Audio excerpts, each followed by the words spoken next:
Chapter 443. Mythical Ranked Main Quest. Look up at heaven from hell and drag heaven into hell. Quest requirements. Defeat 4 main god level existences before the end of your lifespan. Each main god will bestow 100,000 fate points. If you successfully defeat them, you will receive an additional god equipment level item. Punishment for failure. Obviously, this is unnecessary. System notification. You will receive a god equipment for each main god you kill. Don't say that I'm not helping you. What? You're saying that you can't even kill one? Yep, only one main god appears every several thousand years, so it's only natural that you can't kill them. Do you think it's so easy to use power to create a god equipment? Cough, that's just how I like it. Can a goddess not like to comment? Who made such a rule? When I heard my system's notification, I also felt rather helpless and exclaimed. When I originally guessed that my system was the goddess of order, the biggest reason I didn't believe it was because my system obviously lacked moral integrity. She was completely different from how a traditional goddess should be. Ale just happened to tell me that the mother goddess was an incredibly loving goddess. To be honest, I still had some expectations, but now that I saw her in person, Instructor, this doesn't seem right. Can I return the item? Actually, it's only natural that you think that way. Even an old woman who's a few decades old would get hysterical. Someone who's a few hundred years old, or even a few thousand years old would basically go crazy. Harlois and Amelia. Someone who's a few 100,000 years old, or even a few million years old. But sometimes, even if I said bad things about someone in my mind, it was still possible for them to hear me. I used to be quite the goddess. It's all because of those random viruses in your head. Do you dare to write out what you normally think for others? How could I? That would be too embarrassing. I know. Do you really think that I'll be able to maintain my goddess demeanor if I read such a thing? A young girl's innocence and kindness is because she hasn't experienced life's hardship. Her smooth and beautiful hands are because she hasn't been ruined by her family's troubles. She calls herself a virtuous lady because she hasn't watched those random Korean or American dramas. My style used to be quite normal. It's all because you've corrupted my mind. You need to take responsibility. Cough cough, I was rendered speechless. I suddenly felt that the goddess's current behavior was very normal. Yep, very normal. It had nothing to do with me at all. From a certain standpoint, possessing another's body was also the same as living together with another's soul. Those who live together with another's physical body would often have personalities and habits that became more and more compatible with one another. Even the silly cat, who had only been with me for a few years, had been raised by me into a complaining slave. Over the past several hundred years, it would seem that I had accidentally raised the goddess of ice into a shameless individual. If her former followers saw this, they would probably have even more people trying to kill her. However, the mission she gave this time was obviously biased. She would kill a main god and then use the rules to modify the spoils of war so that they could be used immediately. But to be honest, killing any one of them would be far too difficult. I didn't have any confidence at all. A main god's leveling up or death would be a major event that would shock the entire world. Their power levels, intelligence, cunning, and secret methods far surpassed any ordinary person's imagination. And right now, the most important thing was to complete my grand plan. Even if this mission was placed in front of me, I didn't intend to complete it. Actually, my system knew this as well. That was why she added a note at the end, saying that this was actually the goal I should complete. System notification. If you can survive until the end of the world cycle, apart from a reward of 50,000 fate points, you will also be provided with a single-dimensional repair service. I think I've lost out on a lot this time. This was basically the equivalent of a newbie finishing the job and an experienced helping out. This was obviously a good thing, but I still didn't have any confidence. It seems that I've been ordered to hack and hack? For main god level existences? How troublesome. God of holy light, don't you always say that you're the demon's natural enemy, and that only by killing off a demon lord would you be able to match your status? Currently, I was telling a cold joke that even I couldn't laugh at. I really wanted to face them as easily as I usually did. However, my opponents this time were quite different. Our actions simultaneously affected the most fundamental benefits of both the Order faction and Chaos faction, which was why they unhesitatingly sent out a force capable of crushing us. They simultaneously sent out 4 main god-level existences. In the Order faction, this would be half the power. And when considering how chaotic the Chaos faction was and how arrogant the Demon Lords were, this was probably all the strength that the will of the Chaos Abyss could mobilize. The demons and devils had already begun fighting. Their battlefield reminded me of the Chaos Abyss. However, the current situation wasn't optimistic at all. We only had one main god on our side, the Lord of Lies. I didn't even know if the other 2 devil lords added together could even be counted as one. It was obvious that we lacked high-level combat strength. As for the low-level combat strength, Demon's summoning ability is truly a bug. Can you not cheat like this? Ladvioka, who was in the midst of a green mist, simply lifted his gigantic war hammer, causing countless cracks to appear in the sky. Demons jumped in one after another, ranging from the top-level 4-legged evil war demons, berserk sword inferno demons, and abyssal terror demons to the low-level demon children and imp.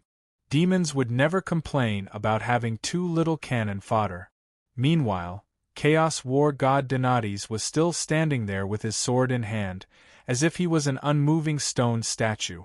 However, faint battle songs could be heard around him as the illusory Valkyrie Palace transformed into reality. Far North Sea pirates wearing horned helmets and wielding battle axes, as well as dual-wielding thieves wearing shadowy cloaks, and various battle-crazed Valkyrie warriors walked out of the palace to fight for their powerful lord. In the sky, holy lights swirled about as war horns sounded. High-level angels' wings transformed into streaks of flames that twisted the air. The god of holy light's incarnation seemed to be waiting for something. The holy light god's incarnation seemed to be waiting for something. Alright then, judging from how things were going, it seemed that I had misspoken. These weren't low-level combat strength at all.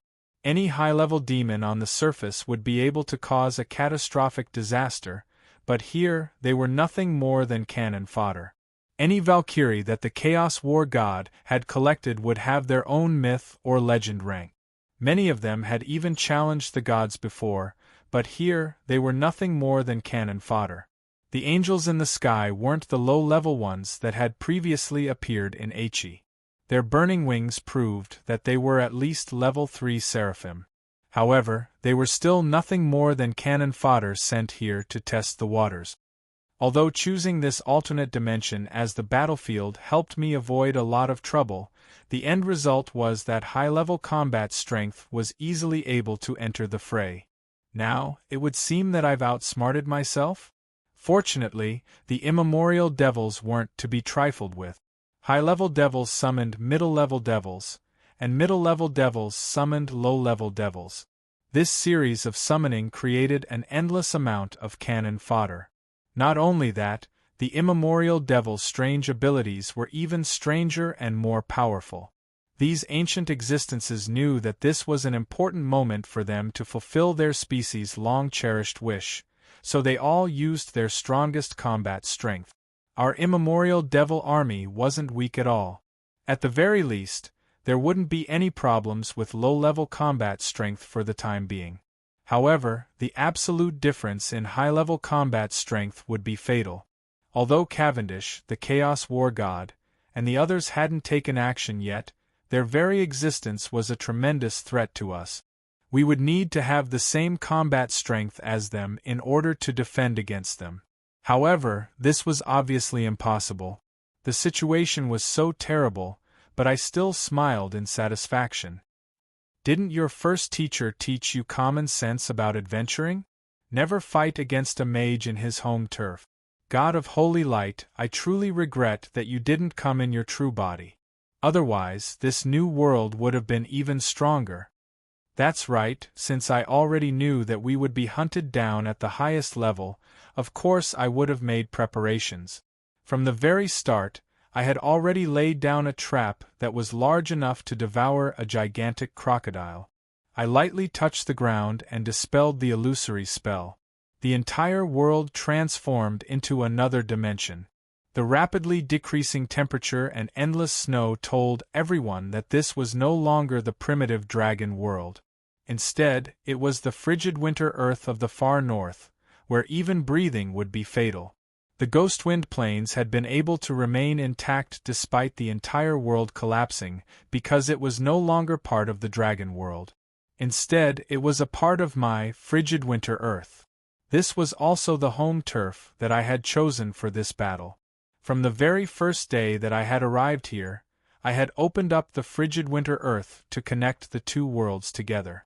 Or perhaps, considering that the incomplete frigid winter earth was constantly absorbing the nutrients and natural laws of this world, it would be more appropriate to call it a parasite. And now, the parasite was on the verge of collapse. In that case, there was no longer any need to maintain the so-called disguise. It was time for the cancer cells to furiously devour and steal everything. In this collapsing colorful world, there was a sliver of white that was particularly eye-catching. While the surrounding space and ground were cracking apart, that sliver of white was seizing the opportunity to devour the surrounding soil. More and more colors were dyed with the white of the frigid winter earth, and the monotonous frigid winter earth now had a new color to it. Ha, what a beautiful scene! Come, angels, demons, Valkyrie? You'll all be the highest quality food for this new world.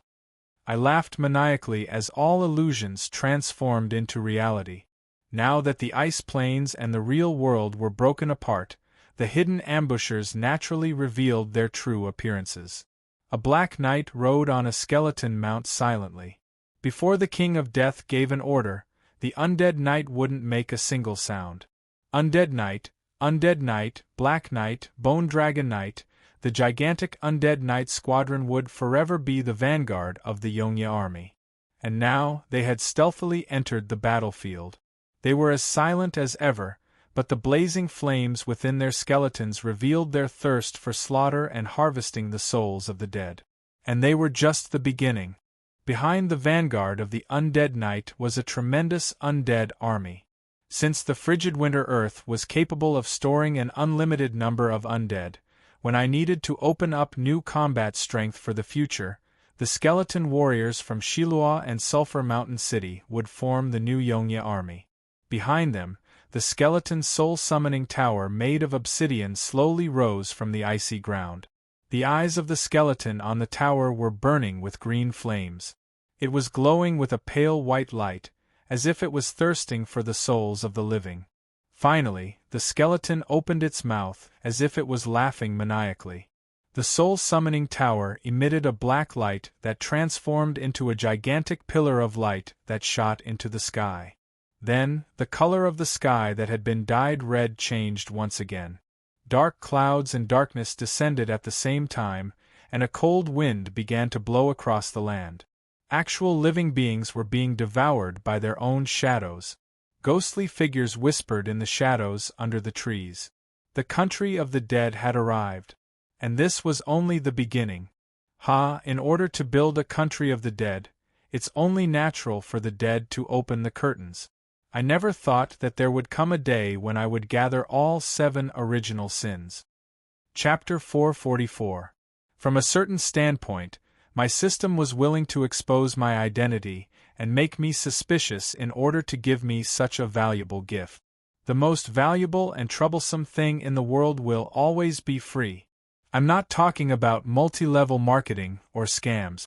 Favors and trust are the things that give me the most headache. However, I was someone who always hated trouble and owed favors. This time, I had to accept the system's favor. That was because the free experience of creating a new world was far too important and helpful to my goal. Previously, when I created Frigid Winter Earth, My ability to create a new world had mostly relied on my natural talents and system hack. The other half had been pure copying. That was what He had done back then. I simply copied her records. Actually, that was what all mages did. They didn't need to know the foundational principles of magic or divine arts. They only needed to follow an existing process and implement it step by step. The advantage of doing this was that it greatly lowered the barrier to entry. However, the disadvantage was that apart from being unable to surpass their predecessors, it was also that they would be stiff and inflexible in actual combat. If they met with a specific strategy or trap, they wouldn't be able to adapt to the situation, and the result would likely be death. True archmages and archpriests would often analyze the foundational principles of magic. They would understand the how and why of magic. They would casually summon minor magic spells to improve and strengthen existing magic spells. A true sign of a mage's maturity would be that they would be able to improve or even develop new specialized magic spells based on the foundational theories and current conditions. The seal of the four elements was doubtlessly the most powerful and original forbidden spell in this world. Simultaneously controlling four different elements and summoning all four major elements to create a seal would be incredibly difficult to cast. Not to mention improving the spell, just simply using it as it was written would already be an amazing archmage. Not to mention, what we needed was the four elements creation that evolved from the seal of the four elements. Originally, even with my experience of creating a new world in frigid winter Earth, my highest success rate would be no more than 40%. Even if I was lucky enough to succeed, it would likely be an incomplete product with flaws, gambling everything with only a 40% success rate? Since the success rate of all the other choices was below the decimal point, and doing nothing would be akin to waiting for death, a 40% success rate would be more than enough for me to gamble everything. But with this precious gift of timely help, everything was different. Astria's gift was a precious memory from the very beginning of creation. It was the very first form of this spell. Not only did it contain the most basic principles of this spell, it also contained practical experience and comprehension. After obtaining this gift, my understanding of this spell had probably surpassed that of the creator herself. That was because He had mostly created the world based on instinct. What I needed to do was to use technology to recreate everything that she was capable of using instinct, and even surpass her. After all, what we were trying to create wasn't an ordinary world of the living. This is the country of the dead. With my proclamation, with the Ghostwind Plains as the core, the pitch-black world snatched away the existence of light. On this piece of land, countless obsidian pillars emerged from the ground. They were like miniature versions of the Black Tower, and at the top of every obsidian pillar, there was a skull that seemed to be laughing maniacally. This is the country of the dead. The living are not allowed to enter. Just by vaguely seeing these stone pillars, these words of warning naturally rang in everyone's mind. It was not a threat, but a simple statement of fact. If you take another step forward, you'll never be able to leave. This was an instinctive warning, as if there was an invisible boundary there. Anyone who crossed it would be destined to leave their soul behind. And if this invisible instinctive warning could be ignored, then the black mist that the obsidian skeletons were spewing out was a real threat. Poison gas. How is this possible? We demons can actually be poisoned. The black mist first engulfed the devils and demons' battlefield. The demons from the Chaos Abyss were already accustomed to extremely harsh environments. They had far greater resistance to fire, acid, and poison than any other species. And as the Lord of Putrefaction Ladvioka's subordinates, they lived in a dimension filled with poisonous mist and swamps. Any demons with low resistance to poison would have long since died in some corner of the Chaos Abyss. The 8-meter-tall berserk sword Inferno demon at the very front just happened to be standing next to a stone pillar. The moment he smelled the black mist, he suddenly collapsed. And the moment he collapsed, The eternal flames on his body disappeared along with his life. His gigantic gray body and beheading greatsword smashed a deep hole in the ground, but there wasn't a single wound on his body. His vicious expression was filled with confusion, as if he didn't know why he had died.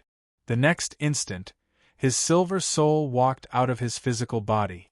The demon's confused expression slowly walked into the obsidian stone pillar and disappeared without a trace. Meanwhile, the skull on the stone pillar seemed to have eaten its fill as it spewed out even more black mist. The black mist was spreading everywhere. With the high-level demon's demonstration, both demons and devils were frantically running away to avoid this mist of death. Meanwhile, the undead night inferno demons were moving faster and faster in the black mist. Their skeletons became thicker and sturdier, and their blades and armor were strengthened by the black mist. Their skeletal warhorses also became more agile and fast, and the soul fire in their eyes seemed to be alive. Since the enemies were retreating in fear, how could these undead night inferno demons miss out on such a good opportunity? They swiftly pierced through and split up the enemies. Their weapons that had been strengthened by the mist of death were also capable of harvesting a demon's soul. Any demon that was struck would immediately collapse and lose its soul. Even the powerful Ladvioka and his army began retreating in front of this abnormal black mist. The devils on our side weren't any weaker. Even with their leader's orders, they still began retreating. In fact, some of them were even looking behind them with hostility, as if they felt like they were nothing more than cannon fodder. "Don't run! Don't resist!" The Lord of Lies angrily roared at me. Under his willful command, Devil Lord Martian, who was surrounded by black mist to begin with, walked into the black mist of his own volition. The berserk black mist surrounded him, and as he howled in pain, a mystical change occurred. The gigantic Devil Lord Martian half knelt on the ground. His physical appearance and body shape were both being changed by the black mist. The black mist that had originally surrounded his body dissipated, and his gigantic body expanded exponentially. When the black mist dissipated, a gigantic demon that could support both the heavens and the earth was born. The scales and claws commonly seen in devils had disappeared without a trace. If one only looked at its outer appearance, its smooth and beautiful body was somewhat similar to that of a human's. Its dark green demonic eyes had turned into black pupils. However, compared to ordinary giants, the black horn on its forehead was quite eye-catching. That horn was also where a strange energy was gathered, and the energy aura around its body was even more powerful than before. "You're just as ugly as before." Ilmigia covered her nose and laughed in mockery. However, she could faintly see tears of joy in her eyes. How could she not recognize Martian's physical appearance? This valiant and ugly man was the same as when he was still a member of the mountain demon tribe. The only difference was that he now had an extra horn. Martian knelt on the ground and stared at his hands in disbelief. The vicious scars on his face were twitching, and then he raised his head to the sky and roared in astonishing anger. "Ah! Damned Chaos Abyss! I, the Yellow Dragon Tribe's #1 warrior, Martian Duboer, have returned. With angels and demons as witnesses, the first member of the Hell Demon Tribe, Ghost General Martian, was born." He suddenly rushed into the demon's battle formation and waved his gigantic trident as he began to wantonly slaughter and take revenge. Seeing his transformation, the immemorial devils hesitated for a moment before allowing the black mist to engulf them. Soon, after howling and struggling in pain, numerous new war demons were born from the black mist. The new war demons didn't even have the time to digest the new memories and knowledge in their minds before they returned to the battlefield after recovering from their astonishment. And this time, the black mist that brought death became their allies. The Hades mist of death has finally been created. I heaved a sigh of relief as I observed the entire situation from the top of the black tower. This black mist wasn't poisonous. In fact, it wasn't even offensive at all. It was simply a subsidiary of this plane of the dead. Everything within its range was the country of the dead. This black mist was a supplement for the dead. If any living person was contaminated by this black mist, they would either be transformed into the dead, or, under certain conditions, they would be transformed into the guardians of hell, the devils. In my previous experiments, I had provided Martian with a sample of death mist, but I hadn't completely transformed him. I had only transformed him into a strange form of black mist. Now, this complete version of Hades' mist of death had successfully transformed Martian into a devil. Ilmigia, who was standing next to me, was rather tempted. It was understandable that a woman would want to regain her beauty. However, I stopped her.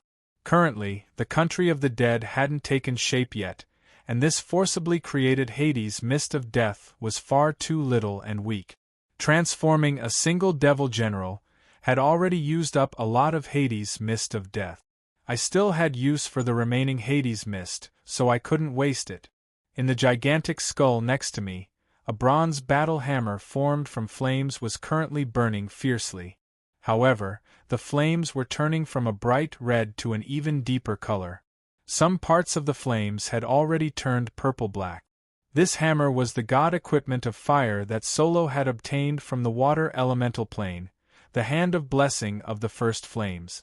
Right now, this hammer was indeed one of the 4 elements of hell. It represented a part of the soul. Unlike H's earth elemental plane, which had chosen fire as the soul's symbol and elemental component, in a hell filled with the dead, I would naturally use death as the element of the soul. Death was the foundation of hell. It was a basic condition that all existences had to fulfill. In the country of the dead, only the dead exist. This black tower was one of the main pillars of the new hell plane. It was currently constructing a country of the dead. However, there were certain people who wouldn't allow this to happen so smoothly. As the dimensional laws of this new hell plane gradually took shape, a pair of wings of light suddenly descended upon us. Holy light and Hades' mist of death clashed against each other, directly dispersing the immature black mist of death. The angel army entered our field of vision. I've never felt that this blinding holy light was so annoying. There's a lot of pressure on us. Hurry up. I received a reply from the skulls. A familiar voice spoke up in the same unhurried tone as before. It's almost time. The storm is slightly more difficult to deal with than I expected. Hold on. I'll give this side some strength. The skulls laughed maniacally in response. The black mist of death furiously spread, causing the angel at the very front to collapse. This time, the explosively increasing black mist actually suppressed the holy light. That's right, I was the main designer and mastermind behind the scenes of this Hellplane's forbidden spell. However, I still didn't have the ability to provide such a high level of power of death. Compared to the power of death, there's nothing in this world that's stronger and purer than the original undead, death god Ale. Currently, a tall, pure white skeleton lay within the Black Tower's skull. The endless power of death was coming from this skeleton. This skeleton was the true core of the Black Tower. That's right, this skeleton was Ale's skeleton. Ale was even using his own corpse. It could be said that he was willing to sacrifice everything in order to successfully construct this hell plane. Far away in the Ottoman Empire, Ale gently rubbed the crystal skull in his hand. He saw through the eyes of the devils that his tribe had transformed. While he was delighted, he unhesitatingly increased his investment. I had an identical crystal skull in my hand. I could sense the powerful power of death within it, as well as Ale's resolution. I knew that it was time to enter the next phase of my plan. Chapter 445. As one of the most ancient demon lords and one of the most powerful existences in the Chaos faction and even the entire multiverse, the Lord of Putrefaction Ladvioka had carried out the most basic duty of a demon countless times in the past: conquest and slaughter. As an existence at the top of the demon food chain, it was quite rare for him to appear in the mortal plane. That was because unless the dimensional will was blind, Any dimension would reject such a mega-dangerous item. And whenever he appeared in the mortal plane, dimensional conquest would become dimensional destruction, and slaughter would become the annihilation of species or even living creatures. Over the long years, he had already lost count of how many dimensions he had conquered and destroyed. He had even successfully turned it into an art of destruction that only demons could appreciate. Although directly tearing apart those little bugs and enjoying the slaughter and blood is something delightful, plagues and diseases can also achieve our goals. The former requires an entire demon army, while the latter only requires a small mouse that carries the plague and virus. My only regret is that I won't be able to hear those pitiful bugs' screams and despair. That's why I always bring some souls back to play with them and ask them how they happily die. Judging from how efficiently he slaughtered and spread despair, this demon lord who didn't have much of a reputation was doubtlessly far superior to his peers. When the entire mortal plane was screaming and dying, the mortal plane's dimensional laws that had already reached the brink of despair were naturally unable to stop Ladvioka from entering. When he joyfully harvested the souls that died in despair, he would always feel the joy of a farmer obtaining a great harvest after a year of hard work. Oh, don't look at me like that.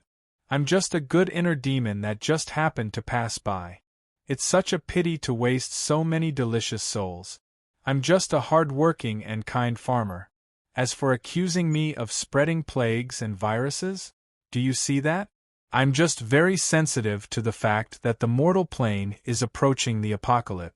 Yep, not only am I a good farmer, I'm also a very sensitive and hard-working janitor. Even though no one dared to criticize him, he would always say such things and tell unnecessary lies. This was his personal favorite method of entertainment.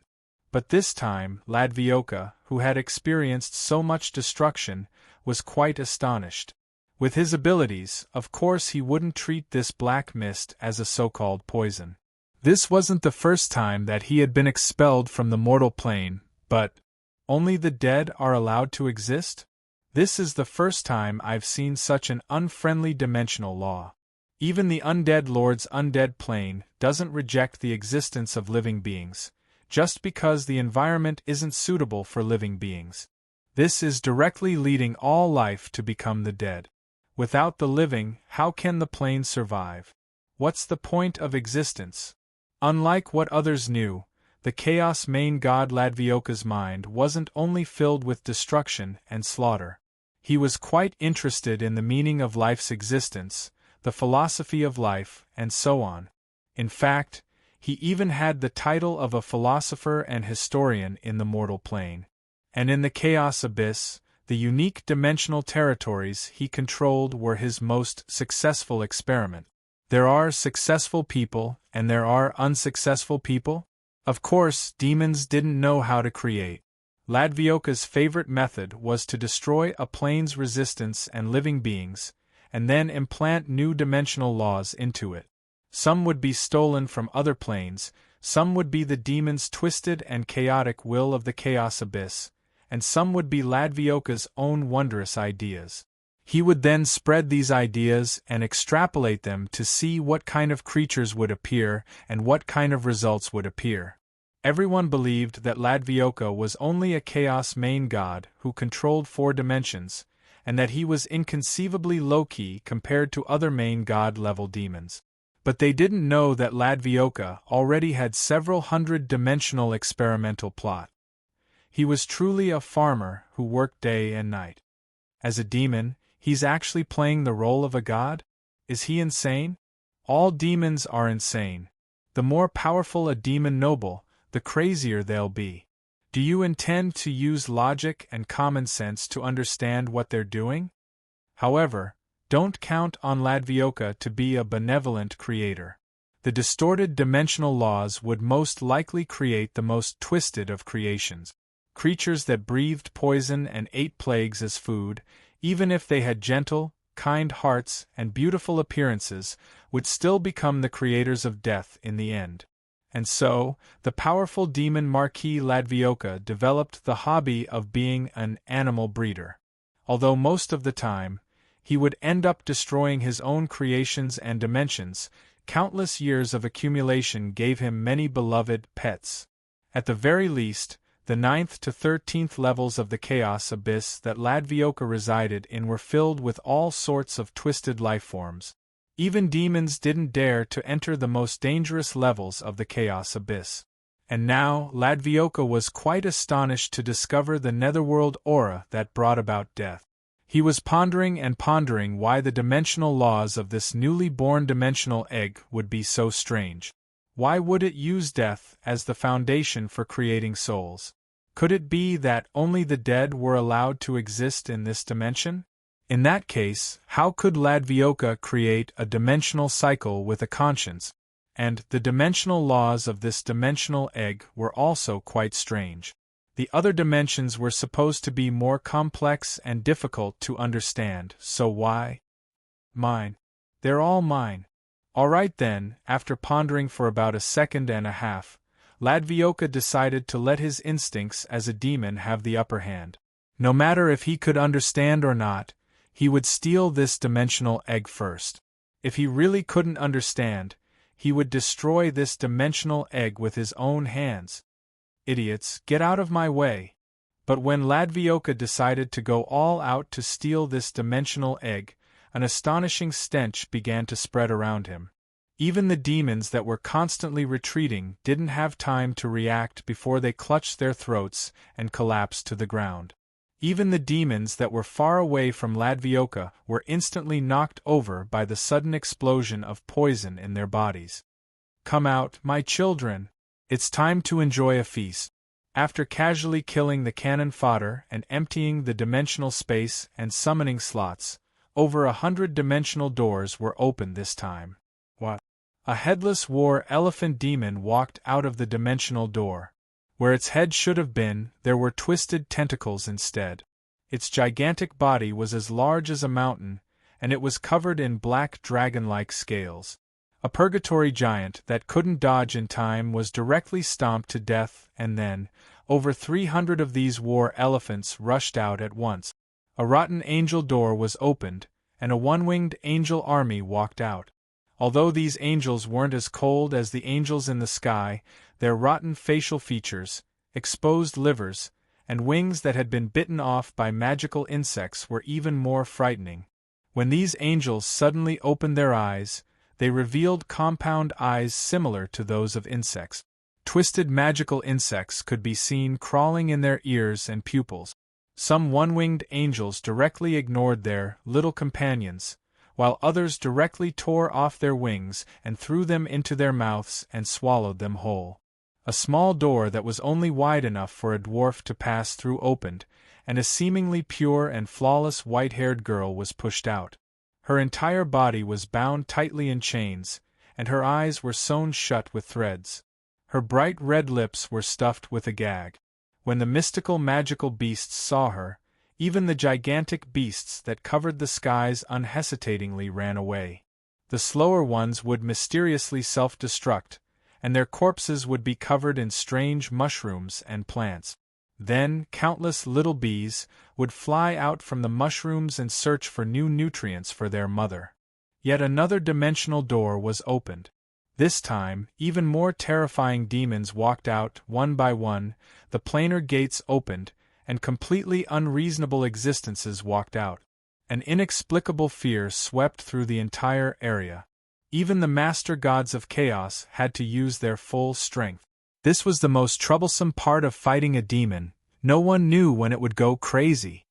The powerful existence's own twisted natural laws were more than enough to resist against the immature natural laws of death. When these otherworldly creatures appeared in the sky, all life here met their doom. This is a chaos main god? I inhaled sharply at the sight before me. Originally, I already had many guesses and countermeasures against the highest-level combat strength in the multiverse. But only when I truly faced one did I realize that just their very existence far surpassed the limits of any mortal's understanding. Yes, this is a Chaos main god level demon, a demon among demons, an existence hated by the entire multiverse. Although I don't know why he suddenly brought out his true power, let me have a taste of this old friend of mine. The Lord of Lies nodded and took off his hat in a gentlemanly salute. He intended to directly enter the battlefield. To him, this desperate situation was nothing more than a normal afternoon tea after the battle. After all, he was one of the Chaos main gods, and his power level was even higher than that of the insane Lord of Putrefaction. Wait a moment, leave this guy to me. As the commander of the battlefield, I made the first decision and snatched the opponent. This demon vanguard who suddenly went insane would be left to me. Is that all right? This doubtlessly wasn't a doubt of my personal abilities. I could understand. After all, I had only accumulated more than 300 years of experience, and yet I wanted to challenge a Chaos main god who knew how old he was? No matter how I looked at it, this would be suicidal. But in my strategic thinking, this was indeed the best choice. Of course, I'll leave the Chaos War God to you. He's even less compatible with me. No, I should say that he's the enemy I don't want to face the most. That's right. Let's not talk about Cavendish, whose stats and goals were unknown. The god of holy light, who obviously intended to take advantage of the situation, could also be put aside for now. According to the relevant records, the Chaos War god Donades was a general-type individual who was skilled at single-handedly killing the enemy leader. It was said that he was the best at direct frontal assaults in the entire mortal plane.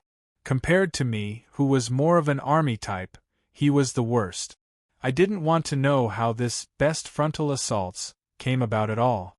Not only that, his fallen Valkyrie army had already been judged dead by the dimensional laws of this world. It would be completely useless. Death magic had always been quite ineffective against the Valkyrie army. If Donades brought his army to attack me and destroy the location of the ritual, I really wouldn't be able to do anything about it. That was why I had my strongest Liege of Lies deal with this troublesome opponent.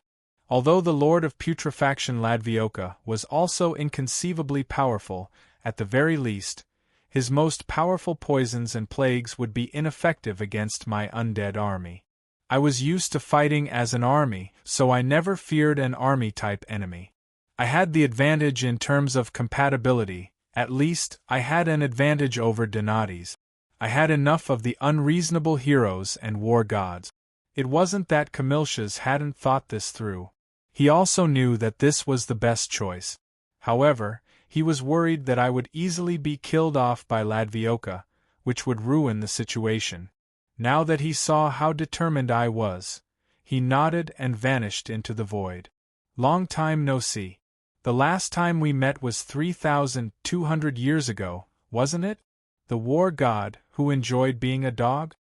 The Devil Lord blocked the Chaos War god's path. His angel army was circling in midair. Their opponent was an army of immemorial devils. The difference in numbers caused the god of holy light's incarnation to choose to observe. In a corner of the battlefield, a certain person was still heartlessly cooking fish soup. However, he was selectively ignored by everyone else. My army had already assembled, and the horn of death had been blown. The undead army and the venomous magical beasts were about to meet. Right now, it was time for me and Ladvioka's battle. An army battle? A competition of creation? Whose children are stronger? Who's afraid of whom? Chapter 446. Is it time yet? A putrid wind brought with it a foul stench. The demon army, which was synonymous with destruction, had already spread out in full force. Their overwhelming military presence gave us endless pressure. Here, demons from many dimensions were gathered together. Here, even a small soldier had surpassed the definition of a so-called brave and strong individual by any mortal's definition. Meanwhile, their opponents were the endless, silent night. There was no need for any adjectives to describe the warriors of the night as brave and loyal. I knew that no matter where or when it was, wherever my sword pointed, that would be the target of their charge. Who would their opponents be? How strong would they be? What were our chances of victory? They never asked. When the horn to charge sounded, the silent sound of horse hooves would be the knight's choice. As for me, in order to respond to their loyalty and expectations, I would do everything in my power to lead them to victory. It's time. The silver book on my arm opened up, and countless secrets transformed into actual mysterious runes that flew in the sky. Pure order received a new interpretation, and the light of my god equipment illuminated the entire world. Original Codex. Give judgment to the sinners before you. Forbidden spell. Great judgment. There wasn't even a need for judgment. Every demon and magical creature from another dimension was an uncountable number of villains. Dimensional invasion and destruction were judged, and the illusory silver light transformed into actual restraints on their bodies. However, for these top-level dimensional destroyers, such large-scale restraints were rather weak. The restraints only lasted for a few seconds before they were able to break free. However, I had already achieved my goal. Within the range of the forbidden spell, Great Judgment, as a Law Job class member, my power level was forcefully increased by 1 rank, from Legend to Saint rank. For ordinary powerful individuals, the increase from Legend to Saint rank wouldn't be that great. However, for me and my army, whether or not I could reach Saint rank was a completely different concept. I closed my eyes, and the familiar icy plains appeared in front of me again. When I opened my eyes again, the entire world had changed. The burning ruined city was right in front of me, a place that I could see but could never reach. Even if the enemies were even stronger than before, our warriors still didn't stop fighting. War drums resounded, and battle flags fluttered in the wind. The knight who was bathed in fresh blood still hadn't given up hope.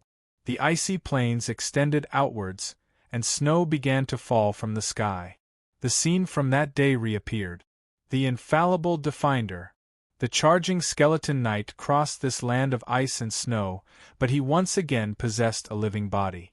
That Valkyrie body allowed him to recover to the peak state of his life. No, he was even stronger than when he was at his peak. I extended my hand and let the snowflake melt on my palm. The familiar cold air lifted my spirit. However, I didn't have the time to reminisce. I clenched my fist and let the snowflake fly with the wind. It's not enough.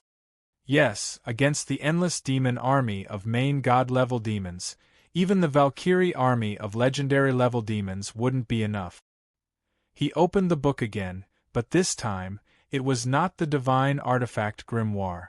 It was a somewhat old notebook, and on it, there were steps and preparations for such a plan. On the page that I flipped to, there was a row of golden subbodies that were emitting radiance. Allow my personal power level to reach legendary level. With the divine artifact grimoire's support, I'll reach Saint rank. This is all for a new soul world. Yes, from the very start, I didn't have Hi's unreasonable divine power and strength. She was capable of casually distorting the 4 elements and having them create a new world according to her will. And if I wanted to create a new world, even if I had the theoretical and technical knowledge, it would be like using a shovel and bricks to create an entire world. It would be basically impossible. Even if I could do it, I wouldn't have the time. Fortunately, there was still a method in this world that could create a new world with one's will. Yes, that was the special ability of Saint rank and above, a soul world. A soul world was the ultimate creation of mortals' thoughts and stubbornness. A soul world was the creator's most desired ideal and obsession. A soul world was a land of dreams that had been distorted in the real world. A soul world was the only way to save the world. In front of me, the snow-white land of falling snow began to distort. The familiar castle began to collapse, and the heroic knight transformed back into bones. Defender still fell in the end. The charging knights stared blankly at the scene before them. They didn't know what had happened. Some even dropped their weapons and battle flags in astonishment. The Devil army naturally launched a counterattack at this moment. I also realized that the world before me was collapsing.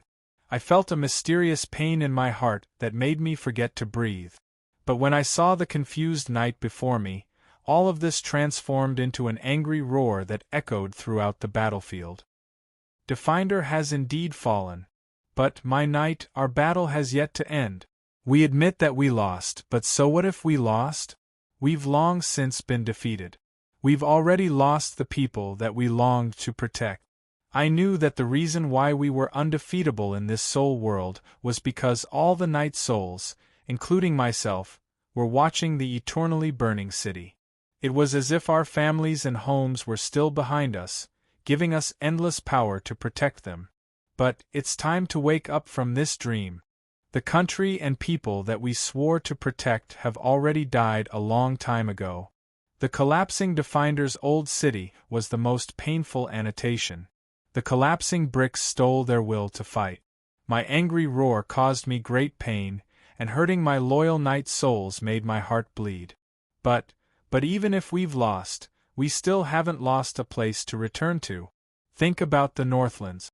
Think about why the descendants of us bastards would go to such a messy wasteland. Why would they be willing to do anything to clean up the mess for us useless things? The silent night souls saw the people of the mist who had traveled thousands of kilometers to return to their homes. They saw the holy city of Definder, which was glowing brightly once more. They saw the people of the mist reconstructing their lives in the frigid winterlands. They saw themselves and their adopted children creating a new family, and their children who desired a better future. They clenched their fists, picked up the weapons that had fallen to the ground, and waved their battle flags in the sky once more. The skeleton night souls would never fear a powerful opponent. They were only afraid that they had no family to protect. All they needed was a goal to protect. Yes, we've lost in the past. But this time, we definitely won't lose. Soul imprints were able to surpass the limit of one soul imprint per person. That was because soul imprints were a summary of everyone's life's experiences and paths. I had many lives, so of course I had many paths. However, a soul world would be a person's most stubborn fantasy world. In fact, they would be stubborn to the point that they would be dragged back to reality from their dreams. That was why, in order to not lose in the future, the dreams of the past, there won't be a future if we only wallow in the past.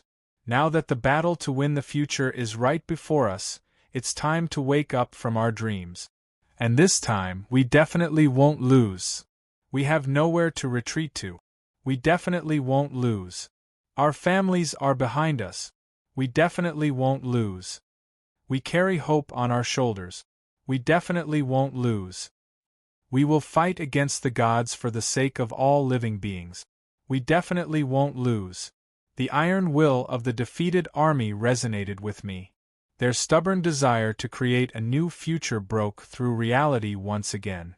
I knew that those brave and loyal night souls would forever trust in me. They had entrusted everything to me. And what was unfolding before me was a new world, a world of dreams that was determined to break through the future. This is the country of the dead. Those loyal and sincere night souls are Valkyrie's protectors. They should have true eternal life, even if it's only a dream made of ice and snow. The snow that had stopped falling began once more. The ground began to freeze over. Behind me, a white tower that represented ice and snow slowly rose up. In this incomplete world, after death became the foundation of the soul, a new elemental foundation was created, the ice and snow of life. In this country of the dead should also have physical bodies and a life limited to this world. Bodies of ice and snow shall give their souls physical bodies. Ice and snow fell on the skeletons, forming new physical bodies. Unlike Valkyrie's bodies, which were made of energy that wouldn't tire, this time, although their bodies were made of ice and snow, they still had their skin, muscles, and organs intact. They could feel true pain and happiness that they hadn't felt in a long time. They had obtained descendants and could feel the feeling of life. In fact, they could even improve and evolve. That's right, this was life. This wasn't some mystical illusion or temporary modification. The boundary between life and death had been broken. In this country of the dead, souls would be placed in bodies of ice and snow. Sinners would be punished in hell. How could they not have physical bodies? Bodies made of ice and snow would give them new life, a life that could only exist in hell. And right now, these bodies of ice and snow were the first to give my night souls new life. Did they seem familiar? Of course, my interaction with the frigid nightmares allowed me to learn the secrets of ice and snow creatures. Their very existence was the best template. The frigid nightmares, the soul creatures native to the Northlands, would be able to obtain countless of their own kind in hell. No, considering the frigid nightmares' outstanding ability to evolve, they should be the evolved form of the frigid nightmares. Right now, bodies made of ice and snow would make the revived night souls even stronger. However, this wasn't the only thing that made the demons afraid. Why won't they die? Impossible. Their bodies and souls have already been destroyed, so how can they be revived? The beheaded night souls would still be able to fight after their heads were retrieved. Even if their souls and physical bodies were sliced into pieces, they would be able to instantly recover. The reason? In hell, how could the dead who hadn't been judged and punished by hell be able to die? This was the reason why this world existed. It was the foundational rule that surpassed everything else. But here, at this moment, this foundational rule was the strongest undying property in the entire universe. A new life gave them the possibility of growth and improvement. Defeat in one battle? 2 defeats? That didn't matter. These night souls were already used to defeat. They would grow and evolve through defeat. They would eventually become the nightmares of any enemy, even if that would take several hundred, several thousand, or even several tens of thousands of years. We protect the future and hope. We absolutely cannot be defeated. That's right, at the very least, we definitely wouldn't be defeated this time. You are far too dangerous. This sudden declaration came from the Chaos War god Donati's. Donati's had been silent all this time as he represented the will of chaos.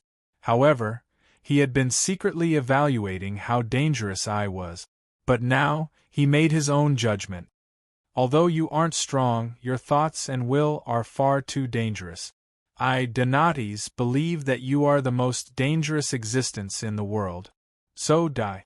Donati's was the most loyal warrior of the will of chaos. He was a man of few words. Everyone he was determined to kill had already died. However, I didn't intend to respond to his declaration that I would kill him at all costs. I simply lightly touched the crystal skeleton in my hand and repeated a single sentence. "El, do you see it? It's time." Chapter 447. On the Ottoman Empire's battlefield, sunlight once again broke through the dark clouds. When the new sun shone down, the battlefield was filled with cheers. The seemingly hopeless rainstorm had stopped, and the water that had flooded the capital finally dispersed.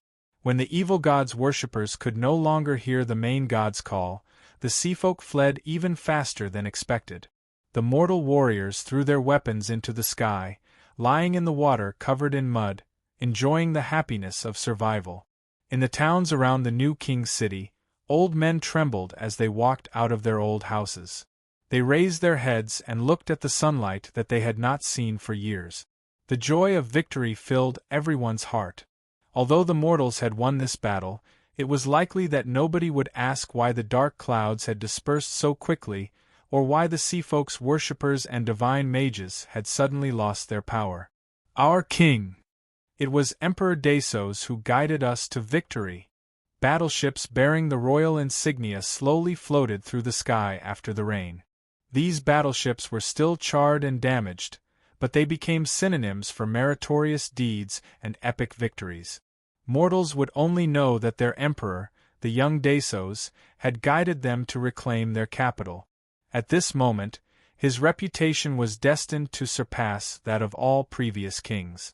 And in a corner of the battlefield, the true hero of this battle was preparing to reap the rewards of this battle, the true gods who had become his spoils of war. Is it time? Even though Ale was by the quagmire, his white robe was still untainted by even a speck of dust. However, a blue-skinned female giant was lying beside him. Since she was already close to death, her previous insanity had dissipated. Her expression, which was always filled with anger and dissatisfaction, had calmed down, and now even contained a hint of ambition and beauty. "Tsk, tsk, tsk. You can still be considered a beauty when you shut your mouth." The black-haired, black-eyed Lord of Despair's most annoying trait was his habit of toying with his prey. And right now, he was still teasing Lady Storm, hoping that she would resist again or even self-destruct. But unfortunately, the two main gods had suddenly attacked her. Currently, the blue female giant was only breathing heavily, and it was impossible for her to respond even if she wanted to. In a sense, when Alos chose to sacrifice himself, Lady Storm's fate was already decided.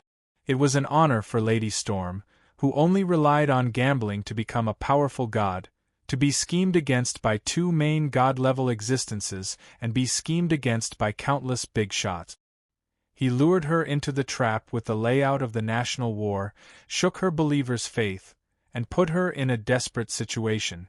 He used the highest level of despair to make her upset and make the wrong decision. In the end, when her main body descended to the mortal world, she was surrounded and killed by the two main gods.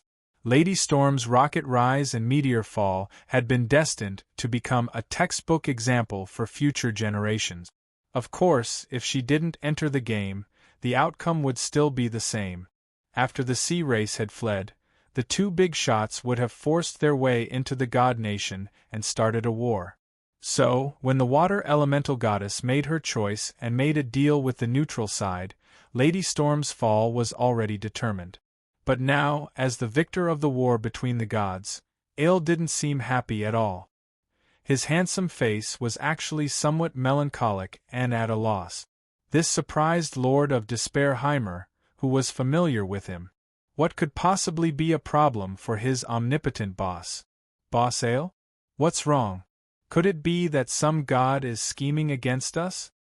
But obviously, Ale had no intention of explaining. He simply glanced at the sunlight peeking through the clouds and sighed. Sigh, it's time. When did this storm that was destined to engulf the entire world begin? The original plan was probably the duel between the Lich and the Death God at the River Styx. That was a duel on completely different levels. On one side was the most ancient Death God, who had already become the symbol of history and immortality. As the guardian of the cycle of reincarnation, when the order of the River Styx that he protected was disturbed, he would even be able to activate his true body above the River Styx. Not to mention, he also had the support of order and chaos. Even 3 or 4 main gods working together wouldn't be able to do anything to the cycle of reincarnation. To be honest, such a situation had indeed happened before in history. Powerful evil gods desired to improve themselves and search for the mysteries of the source of the world in order to explore the River Styx. However, they all ended up having their futures stolen by the Death God. My opponent on the other side had already reached the peak of the mortal world. The undying crown that only appeared in the mortal plane after thousands of years proved how extraordinary he was. But no matter how extraordinary he was still just a mortal. The forbidden spells and undead armies that the Lich was proficient in were nothing in front of the Death God. The difference between the newest Lich King and the most ancient Death God was like the difference between an ant and a gigantic dragon. And it was precisely this huge difference in power that planted the seed that would change the world. I don't even know why I held back. Perhaps it was because I had seen this familiar face multiple times on the River Styx, or maybe I felt some sympathy for this junior of mine's pitiful fate, or maybe I wanted to know what Ale was trying to do even at the cost of breaking the cycle of reincarnation. Even Ale himself didn't know why he held back at the very end despite being able to kill Ale with a single attack, giving Ale a chance to breathe. I have a plan that can stop the Holy War. I wonder if you're interested. Even now, Ale could still remember that Ale's phylactery sword was covered in cracks, and the soul fire in his skull was about to be extinguished at any moment. However, Ale's dying soul didn't show any fear, nor did he beg for mercy. Instead, he slowly told Ale about his astonishing scheme, as well as his arrogant words that were almost impossible to realize. The foundational holy war between order and chaos originated from the world's two polar opposites. Even if we ignore their natural instincts and natures, they instinctively desire to destroy the other. That's why, in order to stabilize the world, we need to have at least three polar opposites. The more the better. That's right, we need a neutral faction, and you're the only one who can do this. At first, Ale, who was by the river Styx, was only joking as he listened to what this sly lich who was about to die would say in the end. That's right, when Ale first saw Roland, he felt as if he was looking at a clown who was thinking of ways to defend himself in order to save his own life. We need a new true god. He doesn't need to be that powerful, but he'll be able to make judgments that everyone agrees are fair. We also need a new hell that will replace the current cycle of reincarnation. The current gods' teachings are only for themselves, since spending money and sucking up to the gods and churches will allow one to enter heaven. So-called leading people to do good is nothing more than a joke. In order to further eliminate the possibility of war, we can spread a new teaching. Only pure good deeds will be able to enter heaven. True warriors who die for justice will enter the eternal Valkyrie temple after death, while villains can only howl in pain in hell as they suffer. Right after that, all these secrets that even main gods wouldn't be able to learn about came out of Ale's mouth. Not only did Ale have no respect for the true gods, he even knew many secrets about the creator goddess.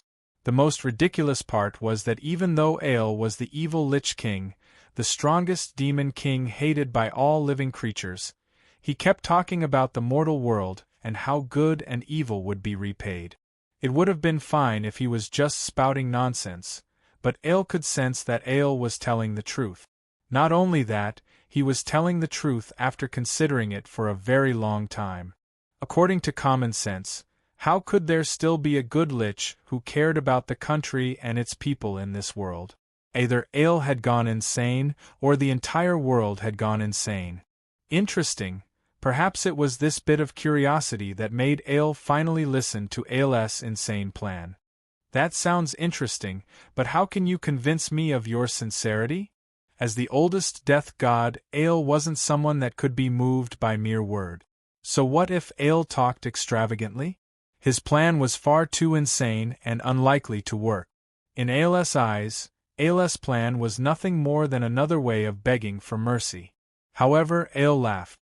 His soul fire kept flickering when he laughed, but the emotion he expressed was one of delight. Could it be that simply being able to tell me his plan was a victory for him? At this thought, Ale became even more curious about Ale. According to your rules of protecting the cycle of reincarnation, are you here to kill me? Ale laughed. This time, he didn't even try to hide his laughter. That's right. Fine. After Ale finished laughing, he viciously slammed his cracked sword into the ground and used a spell to guide souls on his phylactery. This time, black mist swirled around Ale's sword, which was said to be unstoppable. Ale's soul was collapsing. Crack. After that crisp sound, Ale's phylactery was now covered in cracks. It would be meaningless for Ale to be unable to protect his phylactery, as he was already destined to die. How's my sincerity in exchange for my life? And so, Roland used his own death in this world to obtain a chance to communicate with Ale on equal footing. Even though Ale helped seal Ale's phylactery and gave Roland time to deal with his funeral matters, Ale still didn't take this matter to heart. It's too difficult. It's impossible, indeed it was far too difficult. Creating a brand new power of order and a brand new divine concept by himself was already a great achievement for the god of holy light back in the day. However, reaching this requirement was only the beginning of this plan. Aile quietly rowed his boat on the river Styx. In the blink of an eye, he tossed this matter to the back of his mind. Soon, he received news of Roland's death.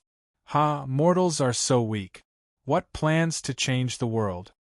Aile sighed and shook his head in pity. But soon, his pity transformed into astonishment. Good lad, he actually did something right under my nose. Indeed, back in the day Roland had truly died. However, Roland had done something to the river Styx and successfully deceived the death god, allowing him to crawl out of the river Styx by himself.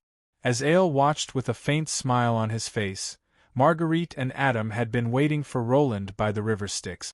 And so, the unkillable Demon King was sealed in the underground. As for whether or not these two heroes had received a message from a certain death god, that was something that nobody could say for sure. However, from a certain standpoint, the sly Roland received Aile's approval. At the very least, when Roland discovered that the Lich was actually alive and well in the underground, he would occasionally visit Roland and chat with him. This was a rare occurrence for Aile, who had very few friends and even fewer enemies, all of whom were dead. But for Aile, that plan had long since been thrown to the back of his mind, until one day. Chapter 448. The Power of Law? Arbiters and Judges? I never expected that there would be a day when this would become a reality. When the light of order reenacted its glory from more than 1,700 years ago, and when the power of law was added to the order faction, that forgotten loser in the underground suddenly became the focus of everyone's attention. No, calling it everyone's attention would be an exaggeration. After all, only the gods and powerful individuals would have the chance to learn these secrets. In their eyes, the creator of the power of law was the former god of holy light. It would only take a single thought for him to ascend to godhood. Considering that the son of nature, who had already died but had children, Mother Earth, and the god of holy light, the creators of the power of order were already main gods, the crazy Lich from back in the day who had gone crazy in the underground city was now viewed by these gods as a candidate to become a main god. No, it should be said that he would become a future main god. In the entire Order faction, there were only 7 such existences. Such a position was probably second only to the creator goddesses of Order. This was an unparalleled honor, supreme glory, and a stairway to eternity. The main gods of the Chaos faction would have to worry about dying from fighting each other. As for the main gods of the Order faction, although there were many restrictions, as long as they followed the infrequent instructions of the source of order, it was basically impossible for them to die. Congratulations! When do you intend to ascend to godhood? Perhaps we'll become allies in the future. Perhaps the arrival of the Holy War will also be an opportunity for you to ascend to godhood. Although he didn't know why Roland knew so much about the secrets of the gods, as a rare drinking buddy, Aile also sent his best wishes and an invitation to form an alliance. What? Ascend to godhood? Isn't that the day that our plan began? Hearing that Roland intentionally emphasized the word our, Aile finally recalled the plan that he had long since forgotten in his mind. That unrealistic and insane plan. He continued speaking after a long while. Are you certain? With my help and the power of law that you created, perhaps you'll soon become an existence equal to me. On one side is the Eternal Order main god, and on the other side is that insane plan with an incredibly low possibility of success? Can you still make a choice here? Even if the Creator Goddess created a new world and a new generation of residents after her destruction, even if all mortals were wiped out, even if she created a new world from scratch, the main gods would still be supreme existences. In the eyes of the mortals, their very existence was eternal. If news of this got out, in everyone's eyes, Roland would be a complete lunatic, treating the easily obtainable undying as a joke, instead throwing everything into a pitifully low chance of winning a gamble. However, Aile still remembered that the skeleton's face was filled with shock and disbelief, looking at him as if he was a fool. Sovereign? So what? Is there any meaning to eternity that is like a zombie? What was the point of being a walking corpse? Even Ale paused in surprise for a moment when he heard Roland's arrogant words. After his astonishment, he became furious. Without a doubt, the Lich's blasphemous words were a denial of the meaning of all God's existence. But while Ale was furious, his past memories flashed before his eyes.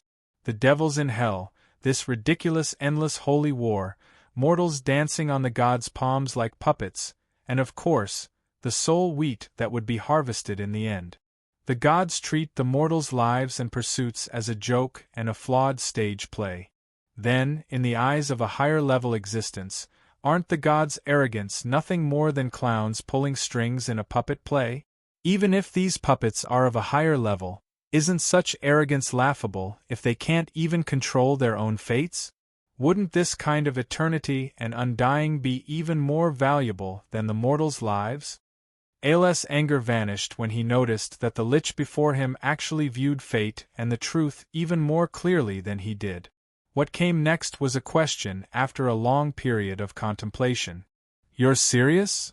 Hey, Boss Ale, I've always been serious, alright? Don't tell me you're quitting at such a time. I've had a hard time all this way, alright? The Lich's snickering smile was as ugly and frightening as ever. But only now did Ale realize that beneath this frivolous face, he had long since seen through everything. Roland knew that Ale had always treated his plan as a joke, but he had always been working hard in secret, making all the necessary arrangements to turn this joke, that everyone didn't think highly of, into reality. Right now, when the light of law illuminated the entire world, and when the gods were waiting for their new ally to ascend to the divine throne, the lucky one who created the path of law suddenly fell silent. The gods had been unable to see the god of law ascend to the divine throne for a long time, so of course there were many discussions. Only a flash in the pan. An incomplete soul probably isn't enough to ascend to the honorable divine throne. Perhaps this divine concept will only benefit a certain junior in the end. Could it be that he's just doing good deeds? Not only the gods, even the undying and follower gods began to ridicule the Lich who was unable to ascend to the divine throne. But as long as Ale knew the reason why Roland hadn't ascended to the divine throne yet, it was because he wasn't satisfied with the newly born light of law. No. Right now, the light of law is too similar to the holy light. It's meaningless to only represent punishment. What's more important is the redemption of sinners and the forgiveness of the innocent. The Church's teachings are like this. There's an invisible eye observing your actions. All crimes will be judged in the end, and the purgatory of the dead awaits you. No one can be an exception. Did I make a mistake again? Why don't we try polarizing the Church's teachings? We'll have higher requirements for the God of Law's believers and executors, and we'll have the most basic restrictions for all mortals. Yep, in order to make it more convincing, we'll use God's law. No purgatory or heaven. Isn't that our next plan? In Sulphur Mountain City, which was mostly shrouded in darkness, Roland patiently revised his own plans and Church's teachings. The Church of Law's teachings actually went through several hundred revisions. The light of law, which was originally far too blinding, became polarizing and gentle under the guidance of its creator. The law itself shouldn't have any will. It's simply a bottom line that everyone has to follow. Only those who cross the line will be punished. The law would save and protect the weak, but would mercilessly judge and punish those who did evil. Unlike the holy light, which was naturally hostile to the undead, demons, and other creatures of chaos, the newly born power of order actually didn't have any natural enemies. Later on, different people would have different natures of power. Looking at the completely different light of law, Ale even suspected that Roland also had a crazy dual personality. However, Roland hadn't wasted 100 years of time. Compared to the original holy light, the power of law that had been polished for 100 years was much more modest. Its silver glow was just like the moonlight, calming the hearts of others. But, the moment that the law's bottom line was touched, it would be as merciless as the cold gleam of a guillotine's blade. Perhaps this newly born power of law, this new boundary, will finally be able to make both factions stop. Perhaps Roland's determination finally moved him, or perhaps the highest death god had accumulated enough dissatisfaction, but Ale finally made his decision as he watched the gradually perfecting power of law. And right now, the success rate of this plan was no more than 20%. Yep, there are far too many unpredictable factors. I can't guarantee that it'll definitely succeed, but now it seems that it's possible to take a gamble. Compared to doing nothing at all, at least it's possible to try. Roland was quite honest, and he had no choice but to be honest. The truth was right in front of everyone, and no one here was an idiot. Nobody would willingly board a ship that was destined to sink. It was impossible for him to promise that he would definitely win. At the very least, it's not completely hopeless. That's right, compared to the entire mortal plane's soul harvesting and the destruction of the gods that would follow, this seemed like a path of survival that had been found in a hopeless situation. While searching for a path of survival and exploring for a long time, more and more companions boarded Roland's ark, which seemed like it would sink at any moment.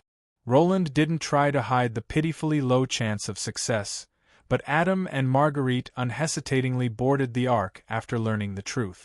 The Northland's knight from the Northlands couldn't even be chased off the ark, and the gentleman from the Northlands also boarded the ark at an unknown time. The Church of Law itself was a part of the ark. Sulphur Mountain City's residents boarded the ark. The Underground City Alliance boarded the ark. The Northlands countries also boarded the ark. The Mage country was tricked into boarding the ark, and the wood spirits also joined the ark. Even the fairies, who had always been neutral, used their actions to express their stance. Unknowingly, the grand plan was no longer just Roland's personal actions. More and more people started walking down this path of their own volition. Some of them had righteous intentions, some had personal conflicts of interest, and some simply wanted to survive this holy war. But no matter what the reason was, since they boarded the ark, they indeed became a power on Roland's side. More and more like-minded people started walking together. This difficult path of salvation became much easier to walk. Of course, compared to the two factions that occupied both ends of the world, the neutral side's strength was still nothing. Did they not notice anything at all? At the very least, the Chaos faction had obtained plenty of information. Their enmity with the god of holy light was a fact that was obvious to all. No, it wasn't that they didn't notice anything, it was that they couldn't be bothered to care. Both sides still viewed each other as the number one enemy. As for the third party that tried to do something, aren't those the clowns that have always appeared in every holy war? Let us see what kind of performance you sinners can put on. From the perspective of the two factions that occupied both ends of the Chaos faction, these people who were secretly conspiring with each other would naturally be considered traitors. They would be the pinnacle of conspiracies, the worst of the most basic order in the entire world. They would be clowns that would be easily crushed. And now, most of the holes in this ark had been fixed. It was almost time for the ark to set sail. The most important passenger, no, the helmsman should board the ark, even if that would mean directly breaking off relations with both the Chaos faction and the Chaos faction. Accomplices? Ha, Roland, you've truly chosen an appropriate term. Ale's memories from his time in the wilderness gradually surfaced in his mind. He had seen far too many changes in the world. The main characters of this world were constantly changing. Ancient humans, gold elves, Haletum generation, Middle Ages humans, great demons, superior elves, and so on. So many civilizations and their glory had even caused the gods to exclaim in admiration. But in the end, these glorious civilizations and their buildings were all reduced to rubble in the flames of war. In this cycle of creation and destruction, civilization was advancing? Civilization was retreating? Civilization was at a standstill? Civilization had reached its peak? Or, in the eyes of the Creator, mortal civilizations are nothing more than sand castles on the beach, completely worthless to begin with? All undead had perished due to their unwillingness to fall into eternal slumber. The most ancient and original undead were no exception. The long passage of time had caused him to forget his very first obsession. However, there was one thing that he still remembered. In the very beginning of the He era, gods and humans had lived together. Although the natural environment was extremely harsh, with famine and vicious beasts everywhere, and dimensional laws were broken so that dimensional invaders were common, at the very least, the strong wouldn't look down on the weak as if they were ants. Weak life forms wouldn't be so desperate, and civilization wouldn't be broken so many times due to man-made reasons. It was quite difficult to reclaim the lands in the Dark Era. The sages and tribal leaders raised their banners high, while the gods and semi-gods used primitive totems to protect the mortals. There was no such thing as the power of belief, but the tribesmen sincerely worshipped and respected the gods who protected them. Ale had returned to the past countless times in his dreams. As an undead, he crawled out from under a tombstone. Wasn't it because he was worried about his own tribesmen? At the very least, the ancient gods of that generation were trustworthy.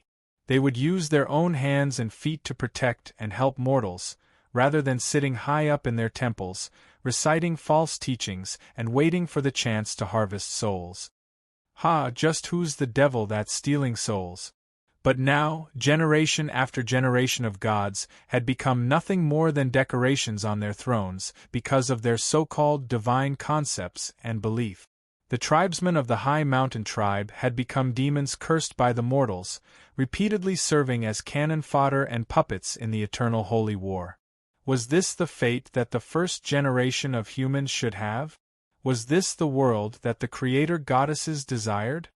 Mother Goddess, is this the order and unity that you desire to see? Sister Cynthia, is the evolution that you desire to see the endless destruction of the cycle of reincarnation? Since you don't give us the right to live, why give us hope? We aren't your puppets or toys. It's time for this boring war to end. It's time. Red, black, and gray. The death god held a three-colored rose of death in his hand, transforming it into a storm that swept through everything. The undying death god made his decision. From today onwards we shall break away from order, and no longer belong to chaos. The moment that he said this, the entire world shook violently. As one of the strongest existences in the world, his words were tangible power. When he announced this, countless responses echoed in every divine domain. From today onwards we shall break away from order, and no longer belong to chaos. We more than 10 gods were chanting in their own divine kingdoms. In every corner of the world one could see the burning sky and the shaking space. From today onwards we shall break away from order, and no longer belong to chaos. Perhaps the source of order's mistake was that it didn't start instilling its own beliefs like the Chaos faction did from a young age. Instead, it gave the hearts of the gods who had started out as mortals. Not every mortal who became a god would forget their root. When truth and hope were placed in front of them, they would make a choice. Belong to the Hades. Hades. We are the gods of the Hades. Countless gigantic meteors tore through the sky. These gigantic meteors broke the common sense of mortals. In the eyes of mortals, when a true god died, their divine kingdom would transform into a meteor that tore through the sky. But now, what did this meteor shower represent? Every meteor was even more powerful than the meteor shower that Rose had just died. Could it be that more than 10 powerful gods simultaneously died? This was absolutely impossible. Not even the entire mortal plane had that many powerful gods. They didn't die. They betrayed us. The Cloud Tower's astrology archmage Salo's face was covered in cold sweat. His legs were trembling, but he was able to make a professional judgment in front of his peers. These gods hadn't died. They were currently pulling their divine kingdoms away from the source of order's control and into an unknown plane. If this wasn't betrayal, what was? More than 10 true gods in the entire Order faction had betrayed us all at once. The mortal believers were completely stunned. However, the gods who had died together with their divine kingdoms were all excited and excited. They had waited far too long for this day. Sigh, I won't be able to make any money for several years. I hope that I can do business in the netherworld. Baena was quite displeased. Her business had been getting better and better recently, but she was about to leave. Even if you reach the Hades, your contract warrior system has long since entered a self-sustaining cycle. It can still be used, and your main business won't be affected. We're only leaving for a few years. Or, do you intend to stay here and face the attacks of those old fellows? Shut up. I need to sense the existence of that plane. What should I do if I get lost in the void? Unlike her usual silence, the Moonlight Goddess was now quite excited. She had waited far too long for this day. Even though she had the divine concept of guidance and had to take on the role of navigator, she was unable to suppress her joy. Finally, I'm free. Even before leaving, the god of fate didn't forget his mission. He viciously shook the stars in the sky, causing all the stars to fall into chaos. The traces of fate once again became chaotic, causing all prophecy abilities to become useless. It made it even less likely that he would be able to track the Hades plane. And even if he didn't take action, the truth wouldn't have made a difference. Ale no longer needed to hide his full power. The entire dragon world, Hades, plane was now completely separated from the mortal plane. Soon, the dragon world would completely lose contact with the other planes. The holy war had already begun, and the angels and demons were about to fight. The Order and Chaos factions' anger would never be able to reach the Hades gods. That's right, the Hades gods. The new plane would become the main base for the neutral gods. They would create a self-sustaining new world there, completely breaking the Order and Chaos factions' monopoly on the mortal plane. At this time, the Ale faction had completely fallen out with the Order faction. But considering the difference in power between the Order faction and the Order faction, the neutral gods would disappear into the depths of the Hades before the holy war reached its climax. However, they would still be able to infuse their divine power into their believers through the backdoor they left behind. Just like the evil gods living in the chaos abyss, the source of order would no longer be able to control them. If this was a time of peace, the source of order would naturally organize a crusade against the evil gods. But now that the holy war was imminent, the Chaos faction wouldn't miss out on this period of weakness. As long as both sides entered an all-out war, they naturally wouldn't have any spare energy to track down the neutral Hades gods. And according to the grand plan, when the Hades gods reappeared on the battlefield of the holy war, they should have the ability to completely stop this war. All the signs indicated that the Order gods were divided. Even the gods were at a loss, and all the divine job class members were naturally in a frenzy. And at this moment another meteor suddenly fell from the sky. This meteor was tearing apart the entire sky. Its mass far surpassed any of the previous gods. Main god, which main god is it? Holy light above. This main god Anslo. He actually betrayed us at such a time. Don't misunderstand, this main god had fallen in a different direction from the other Hades gods. He had fallen into the lower planes, the bottomless chaos abyss where the demons resided. This main god of the elves had long since wanted to betray the Order gods, so he unhesitatingly took this opportunity to betray them. Obviously, he had chosen an excellent opportunity. Ale's betrayal was now obvious, and the source of order would definitely send out assassins to hunt down the other Hades gods. Naturally, they wouldn't have the spare energy to send out main god-level existences to hunt him down. While the main god of the elves successfully hitched a ride, and the other Ale side gods were all heading towards the Hades gods, the main culprit Ale was currently standing quietly by the river Styx. The murky river Styx kept lapping against the banks of the river Styx, and demons' pitiful howls could be heard in the nearby ruins of the Sea of Fire. More than 100 years ago, Ale and Roland had come up with their grand plan here. And now, the most important page of their grand plan was about to be opened here. It's time. Chapter 449.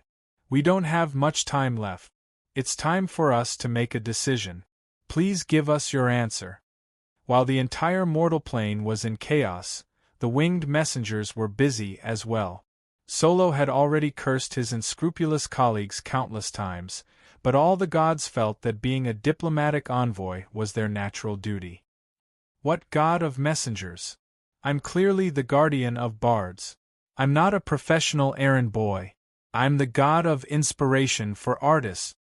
But from a certain standpoint, since Solo was always on various diplomatic missions, outsiders had long since forgotten about his identity as Ale's messenger. Quite a few had forgotten about his true job. And now, as a messenger, Solo had already fulfilled his duty and stated his side's request for a contract. However, the other side of the contract was quite hesitant. Yet, Solo was negotiating with two gigantic existences that represented two major factions. Even though a god's incarnation was as large as a giant's, he was still nothing more than a tiny mosquito in front of these two existences. The stronger a giant was, the larger it would be. This seemed to be a Titan species tradition. Compared to his own species, the Titan King was also the largest. The fourth-ranked Titan, Eanes, actually reached up to his waist. The current Solo was nothing more than a tiny mosquito in front of the Titan King's eyelashes. The Titan King's ancient appearance and well-built body were as perfect as a statue. His simple armor only covered some of his vitals. Rather than calling it a weapon, it was more like a decoration for a statue. The Titan King stood there as if he were a god from another generation. However, nobody would actually treat him as a statue. That was because he was surrounded by lightning and storms. Just the energy level of his existence far surpassed any so-called forbidden spell. The lightning that could destroy an entire city silently flowed around him like a slowly flowing stream. However, the lightning didn't leak out in the slightest. The Titan King's ancient and serious expression didn't reveal any emotion when faced with Solo's question. It was just that the Titan King and his tribe were currently in a terrible situation. The entire sky was filled with holes and cracks, and the ground was constantly cracking. Numerous small mountains were floating in midair. The entire world seemed to be on the verge of collapsing. Titan King, you should know what Lord Ale wants. Our time is limited, so please make a decision as soon as possible. That's right, Titan was his name. In the ancient language, it meant the tallest and largest person. Obviously, he completely fulfilled this standard. As the first Titan, Titan naturally became his name. All the other Titans called him Elder Brother. He was the most ancient son of the earth, the eldest son of the goddess of order, and the strongest warrior of the immemorial era. In terms of strength, as the most powerful existence in ancient times, he was definitely not any weaker than the current so-called main gods, even if he had been sealed for a long time. In fact, in the entire Titan race, there were definitely 2 or 3 main gods who had reached the standard of a main god in terms of combat prowess. Yep, just by looking at combat strength, the Titans had never feared any so-called gods. In fact, there was even a saying that the Titans were the original form of the ancient gods, and that the creator goddess had used the Titans as a template to create the original gods. The Titans usually had their own unique natural talent. Some of their natural talents were no weaker than the gods' natural laws. But compared to the various gods, the Titans' greatest advantage was their ability to fight. The Titan King Eanes, who was ranked 4th, and the Titan King Harley, who was ranked 2nd, were able to suppress the gods' incarnations with their own power levels. In ancient legends, not only were the Titans the best artists and architects in all the planes, they were also the strongest warriors under the command of the creator goddesses of order. The Titans were enemies with all sorts of demons from other planes, while the gods were the ones who controlled the dimensional laws of the planes. It could be said that they were civil officials who wouldn't easily enter the battlefield. It was a tradition for the Titans to look down on the gods since they loved to fight. How could a weak civil official in a high position possibly get along with a military official who spent most of his time on the front lines? Ever since there was a shortcut to becoming a god through faith, there were more and more powerful gods and even main gods. But in ancient times where the Titans only relied on their own cultivation, the Titans' combat strength far surpassed the so-called ancient gods. They were unwilling to submit to the rule of the weak, which was why the Titans finally rebelled against the goddess of order. These existences who reached the peak through cultivation and combat also looked down on the so-called main gods and powerful god. Actually, if a battle really broke out, it would be difficult to say who would win. Finally, the collapse of the entire dragon world and the Titan's fear caused the Titan King to be unable to remain silent any longer. His low voice sounded like thunder. Such dirty schemes and such sly method. This isn't ALS style. Since Titan was willing to speak up, there was room for negotiation. Solo was secretly delighted, but he didn't reveal any of this on his face. Yep, Boss Ale has a rather direct personality, so he wouldn't use such underhanded methods. However, the mastermind behind this plan is our little bro. His reputation is as bad as his hands. As long as the results are good, he's never afraid of dirtying his hands. Just look, as long as you agree to our conditions, won't the final result be excellent? Solo unhesitatingly sold out Roland, even though Roland definitely wouldn't mind. Currently, the Titan King sunk into deep thought. As the leader of the Titan tribe, he definitely wasn't as brash as he appeared to be. In fact, it was the opposite. In the past, the Titan King had a good relationship with the ancient humans, and he even had some friendship with Ale.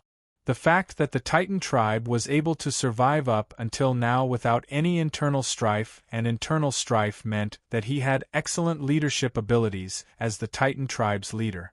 This wasn't something that could be achieved through power alone. The Titan King was incredibly intelligent. He was the one who had his brothers create an incarnation from the Titan tribe's stone statue to travel around the mortal plane. This was so that the Titan tribe would be able to escape from the mortal plane. Even though the Titan tribe had been sealed, he had made many plans. Unfortunately, none of them had been used. The Titan King could sense that this mortal plane was no longer connected to the other planes. It was still possible to enter from another plane, but it was almost impossible to leave.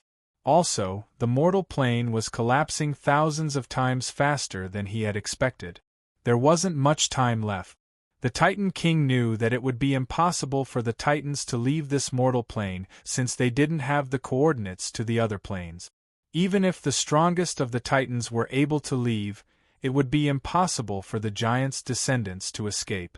Although the entire dragon world was collapsing, the Titan King and his tribe were protected by the Titans. The land around them didn't seem to be shaken at all. However, everyone knew that once the entire world was destroyed, even if they were able to survive and maintain a simple ecosystem, they would have to use up all their resources and supplies in the endless void. Everyone knew that the Titans had no path of retreat. That was why a devil messenger came to take advantage of the situation, and he even brought an offer that the Titans couldn't refuse. Little Lizard, what's your decision? The negotiations between the three sides reached an impasse. The Titan King looked towards the other side, who was also in the same situation. Not long ago, the two sides had been mortal enemies. Supreme Immemorial Gold Dragon Loft was the ancestor of the immemorial Gold Dragon Horus. He was also one of the most ancient existences in Dragon World. However, even though he was large enough to cover an entire city, he was only the size of a palm in front of the original Titan King. The Titans had always looked down on dragons. Even the giants, one of their species, dared to challenge the dragons. How could a pure Titan King possibly respect the dragons? You want to be respected? Sure, show me your true power and invite all the older dragons who had experienced the ancient god wars to come out. Perhaps supreme immemorial gold dragon loft was the oldest, and the strongest existence among the dragons. However, compared to the most ancient Titan King, Loft would probably be killed by 1 or 2 slaps. Venerated god of artists, I represent Dragon City and agree to all of your conditions. The old dragon pretended that he didn't hear the Titan King's words at all. He turned around and nodded directly at Solo, which meant that he agreed to the contract. Since one of the 3 sides agreed to the contract first, the other side would naturally be forced into a passive position. That's great. The Dragon Clan is indeed the most sensible and intelligent clan. The handsome Solo smiled brightly as he praised the Titan King. Judging from the results, he had already completed half of his mission. It's just as that guy said. As long as there's a threat to their lives, dragons will have no morals at all. That's what the little guy thinks. The one-eyed Titan King laughed strangely. His diamond-like eye seemed to see through everything. He was the ancestor of the one-eyed giants, Argus the mind reader. He was able to read even the thoughts of a god's incarnation. This was more than enough to prove how powerful and unreasonable the Titan King's natural talents were. Argus was currently laughing strangely as he said this, but then he frowned, because he read what Solo had added in his own mind. So what if you've seen through everything? Refuse if you dare. It must be fun to watch all of you starve to death in the void, big idiot. You actually dare to laugh at us? Argus' angry roar was stopped by the Titan King. Such anger was meaningless. The Titan King had long since seen through everything. Right now, it wasn't the Ale faction that needed help, but the Titan King. The Titan King and the Titan King had completely different conditions. How could they negotiate? This wasn't a negotiation from the very start. This was a negotiation to give the Titan King a way out of this embarrassing situation, forcing the Titan King to obey the Titan King's arrangement. The Titan Kings had never been good-tempered, but they weren't idiots either. Currently, the Titan Kings were releasing all sorts of pressure that made Solo's incarnation, who only had semi-god combat power, feel quite uncomfortable. Solo had a bitter expression on his face, as if he couldn't bear the Titan King's pressure. He had given the Titan Kings enough face, but deep down, he admired his daring companion even more. Solo had even dared to threaten and extort the powerful Titan Kings. So what if you're undefeatable in the world? Since you've lost the initiative and allowed me to make all sorts of arrangements, won't they just obediently become my chess pieces? Roland's words were still echoing in Solo's ears. It was evident that the one-eyed Titan King also heard Roland's words. However, he knew that saying such words would only make his own Titan King even more embarrassed, so he could only vent his anger on the shaking ground. Argus viciously pounded the ground. He even tried to uproot the surrounding mountains and cause an earthquake, just like in the past. However, he only managed to pound a few times before his own Titan King stopped him. This revealed to the Titan Kings that the Titan King's territory was unstable, and that the Titan Kings wouldn't be able to last for much longer. Using an appropriate amount of forcefulness would also make it easier for the Titan Kings to negotiate. Although the Titan Kings' expressions became quite grim, they at least knew to throw away their pride and save some precious time. Even if we're facing destruction, we won't submit to the weak. We hope to obtain the Titan King's recognition. At the very least, we need him to defeat his enemies by himself and prove that he has the ability to become the ruler of the Chaos Dimension. The Titan King's voice was quite deep, but it was powerful. This was his bottom line. If Ale and Roland couldn't prove that they had the ability to fight against the Order faction and the Chaos faction, then he definitely wouldn't join this doomed ship. That's reasonable. This was also what Ale had expected. Solo nodded and reached out with his hand, gathering the light of a contract. As long as Roland obtains victory in this battle and successfully creates the Hell of Hades, the Titan King shall become the guardian gods of the Land of Spring and Heaven of Hades, protecting all life in these two lands. That's right, This was the job that Roland had arranged for the Titans. They would be the guardian gods of the land of spring, which would allow all life to flourish. They would also be the guardian gods of the heaven of Hades, which would allow some gods and kind-hearted people to live in.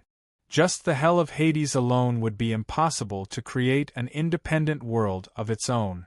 According to the God of Law's teachings, the wicked would go to hell to atone for their sins, while the kind-hearted would naturally go to heaven to enjoy their blessings. Only hell and purgatory would be unable to create a complete cycle. In order to replace the cycle of reincarnation, I'll naturally need a complete cycle of reincarnation. The dragon world of Hades was about to be completely separated from the other planes. Any living that entered the land of the dead would never be able to return alive. That was why Roland had created a temporary, mortal world, the land of spring. This would give the living a place to live and give souls that had atoned for their sins the possibility of entering the cycle of reincarnation again. As for the heaven of Hades, it would probably only be enough for a few ale gods who weren't on duty to enter. It would probably take a long time before the heaven of Hades would be truly useful. However, that wouldn't stop Roland from adding it to his contract with the Titan Kings. Yep, this is what you call taking advantage of me. Since you've boarded my ship, you'll naturally have to work for me. What? You're saying that you didn't voluntarily board my ship? Fine, get off the ship now. The endless void is waiting for you. From a certain standpoint, Roland is truly going overboard. Alright then, Roland was furious to the point of being unable to vent his anger. The pitiful one-eyed giant began pounding the ground with his head. Since then, he firmly remembered the name Roland in his mind. The contract with the dragons was about the same as Roland's contract, but it was actually even harsher than the contract with the Titan Kings.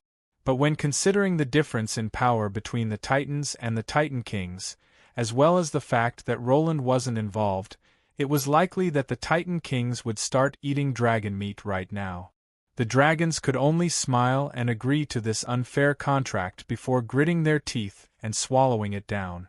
Solo had just heaved a sigh of relief after completing his mission when he saw a meteor suddenly descending from the sky.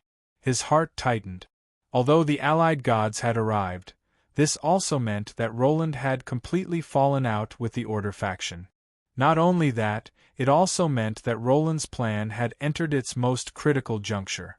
Success or failure would be decided here. It's time. Chapter 450.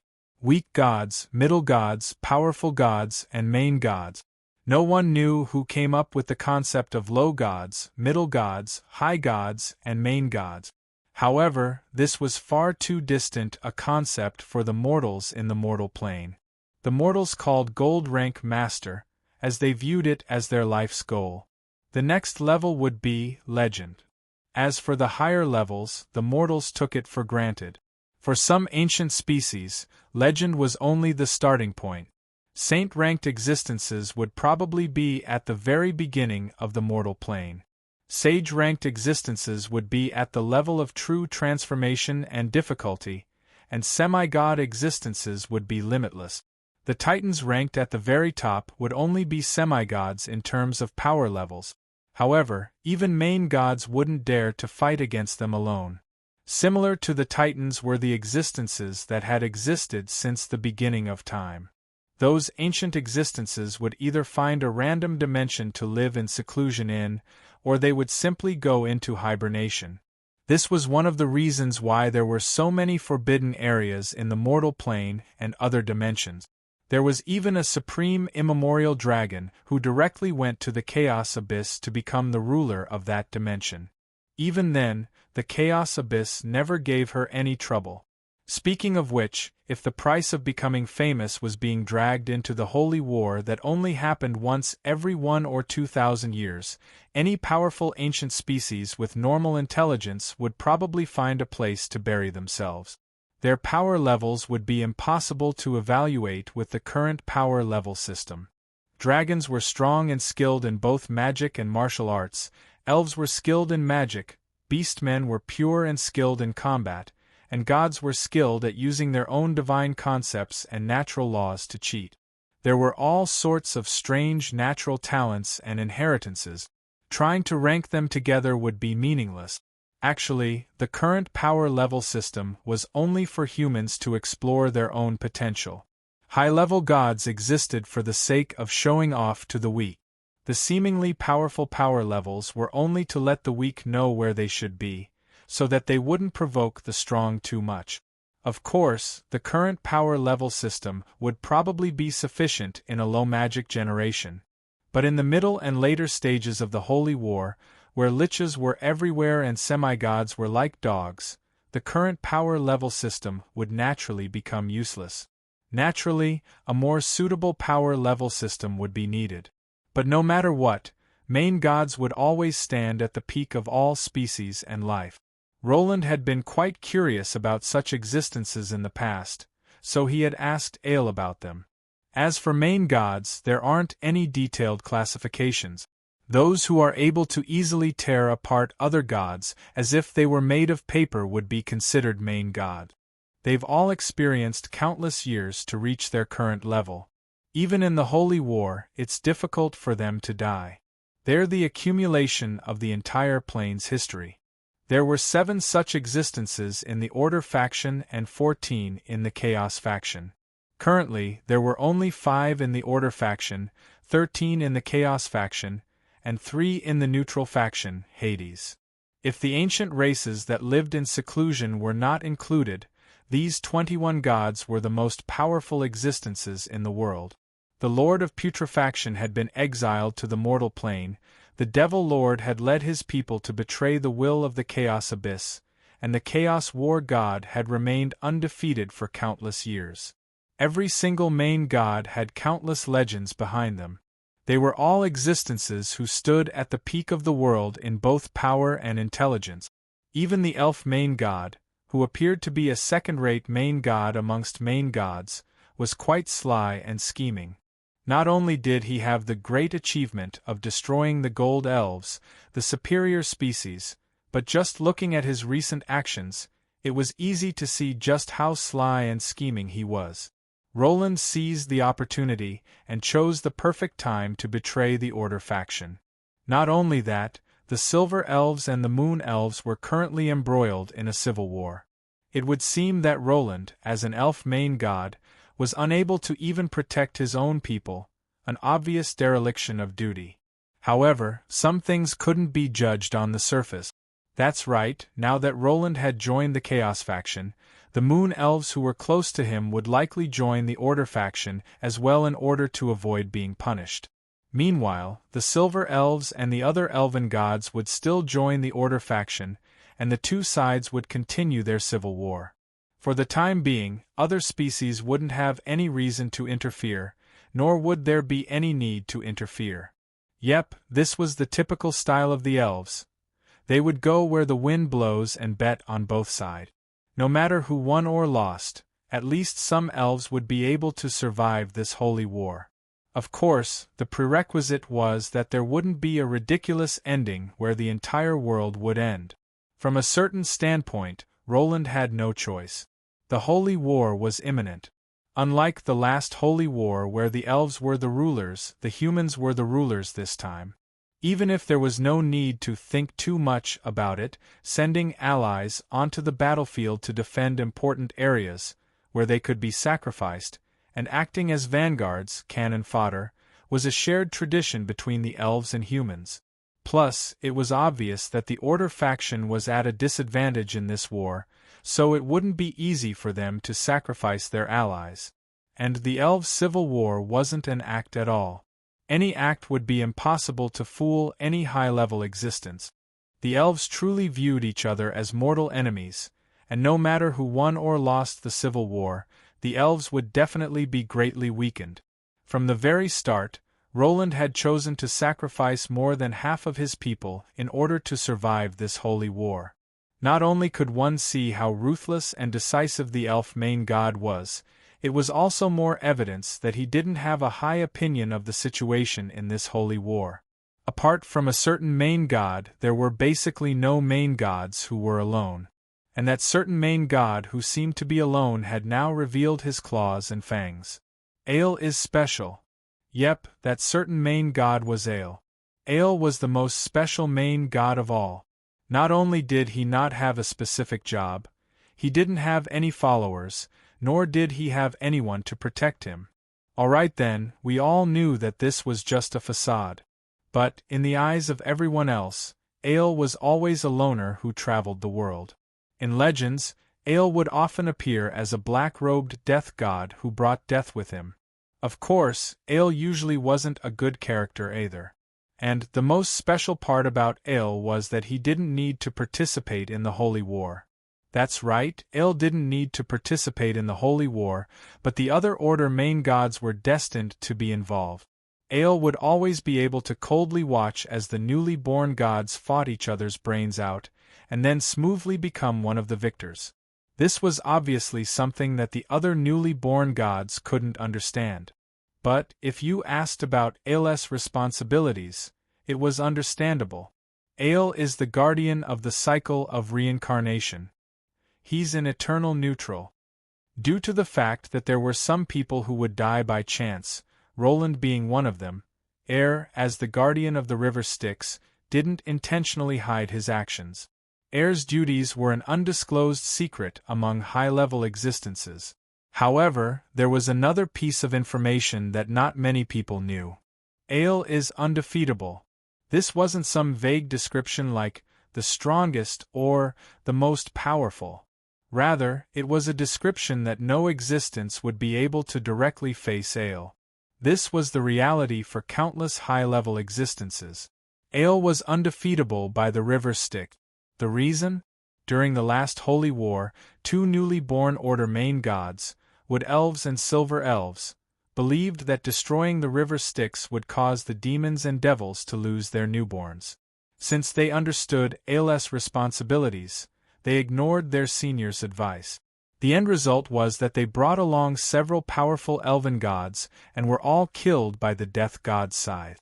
From a certain standpoint, this unexpected large-scale death of gods was also the main reason why the entire elven species and elven gods had such a hard time in the last Holy War. By the way, this was also one of the reasons why the elven kingdoms and elven gods hated the undead so much.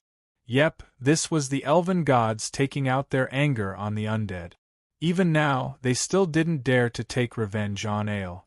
However, back at the river Styx, Ale had only used a single black rose to kill all these gods. He simply silently watched as the black rose in his hand bloomed. When the black petals fluttered in the wind, the river Styx was filled with the corpses of the gods. Although Ale was praised as undefeatable because of this, his overly easy victory caused many to doubt him. That was because the power level he displayed was far too astonishing. If he had been willing to fight on the battlefield, no matter which side he chose to help, the Holy War would likely have ended instantly. It wasn't difficult to guess the secret behind Ale's unreasonably powerful strength.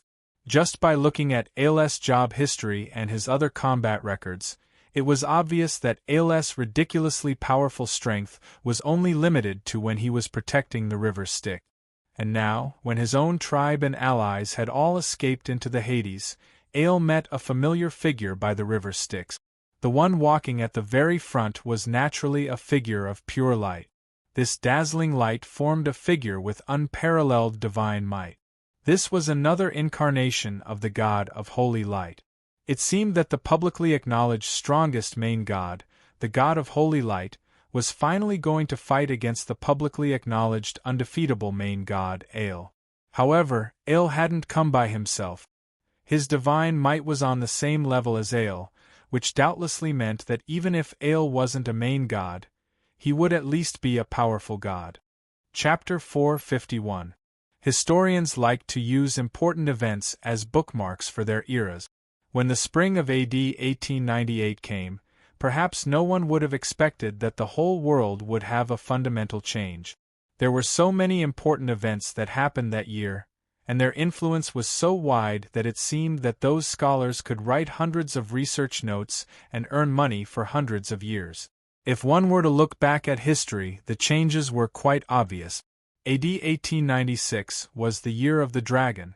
With Womian's ascension to godhood as the starting point, the Silent Ale faction entered a period of activity.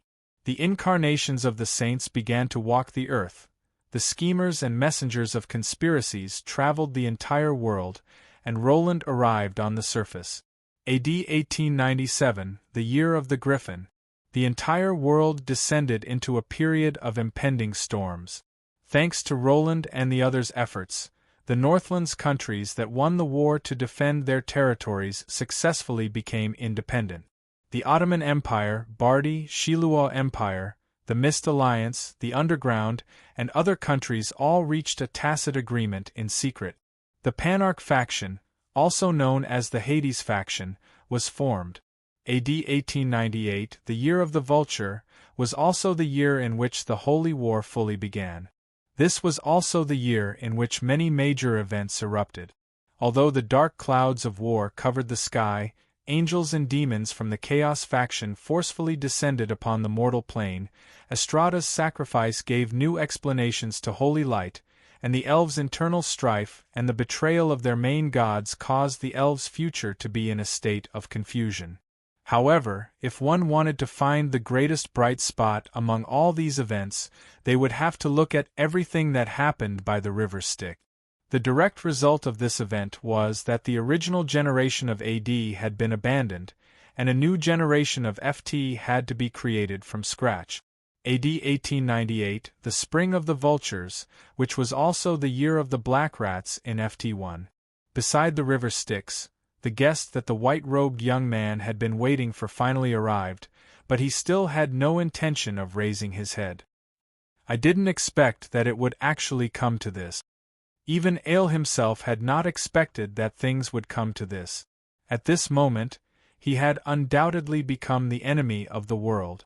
The god behind him didn't seem like he would give him any more time to sigh. This was a pair of smiling twin sisters. The older sister in front had an appearance similar to that of an elf, but she was surrounded by wood. Her grayish-brown dress was also covered in a long beard made of wood fibers. Her dark green hair was also the color of tree leaves. If it wasn't for the fact that the wood spirits didn't have adult female appearances, their auras that were so close to nature would make them seem like the wood spirits' sisters. The elder sister had a similar appearance to the tree demon, but her younger sister had 4 hooves on the ground, happily galloping back and forth, just like a wild centaur. The sisters of joy and laughter were once the descendants of the Lord God of nature. Compared to their powerful ancestors, they were still powerful gods even though they only had a partial divine title. They were the protectors of nature, as well as some of Drul's protectors and allies. Although they rarely participated in anything related to the mortal plane, they had a lot of connections. Although they weren't the guardian gods of the elves due to the existence of the elven gods, they were actually the true protectors of the forest. Many of the higher-ups in their church were wood elves. The other god was a dwarf with a red nose. His gray hair was covered in mud, and he carried a black smithing hammer on his back. The god of smithing and dwarves, Dendel. Although he was only a powerful god, as the leader of the dwarves, he had many allies and resources. The nature faction and the dwarven faction. From a certain standpoint, these 3 gods also represented 2 factions of power in the Order faction, 2 factions that leaned towards peace and neutrality.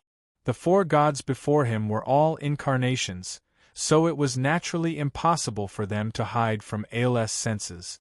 But the current situation caused him to shake his head. What a pity. They're all incarnations.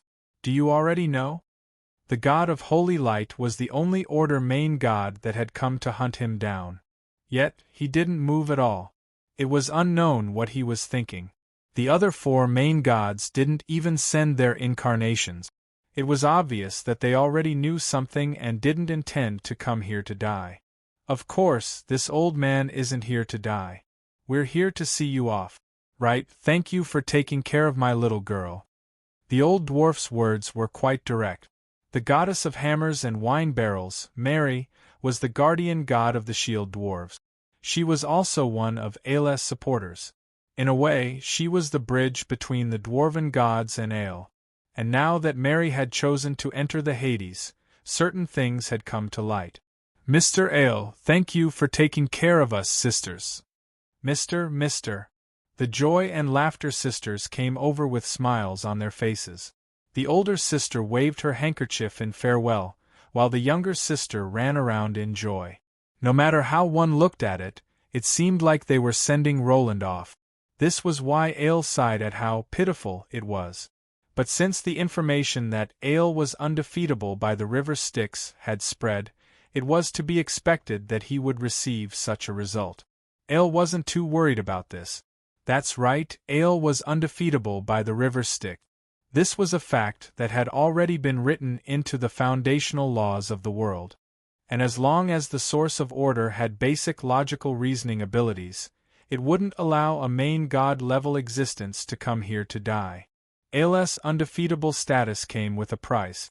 Just like other order gods, Ael was naturally limited by his divine concepts even though he had obtained them. As Ael was the first to die, he broke the boundaries between life and death. That was why order loathed him.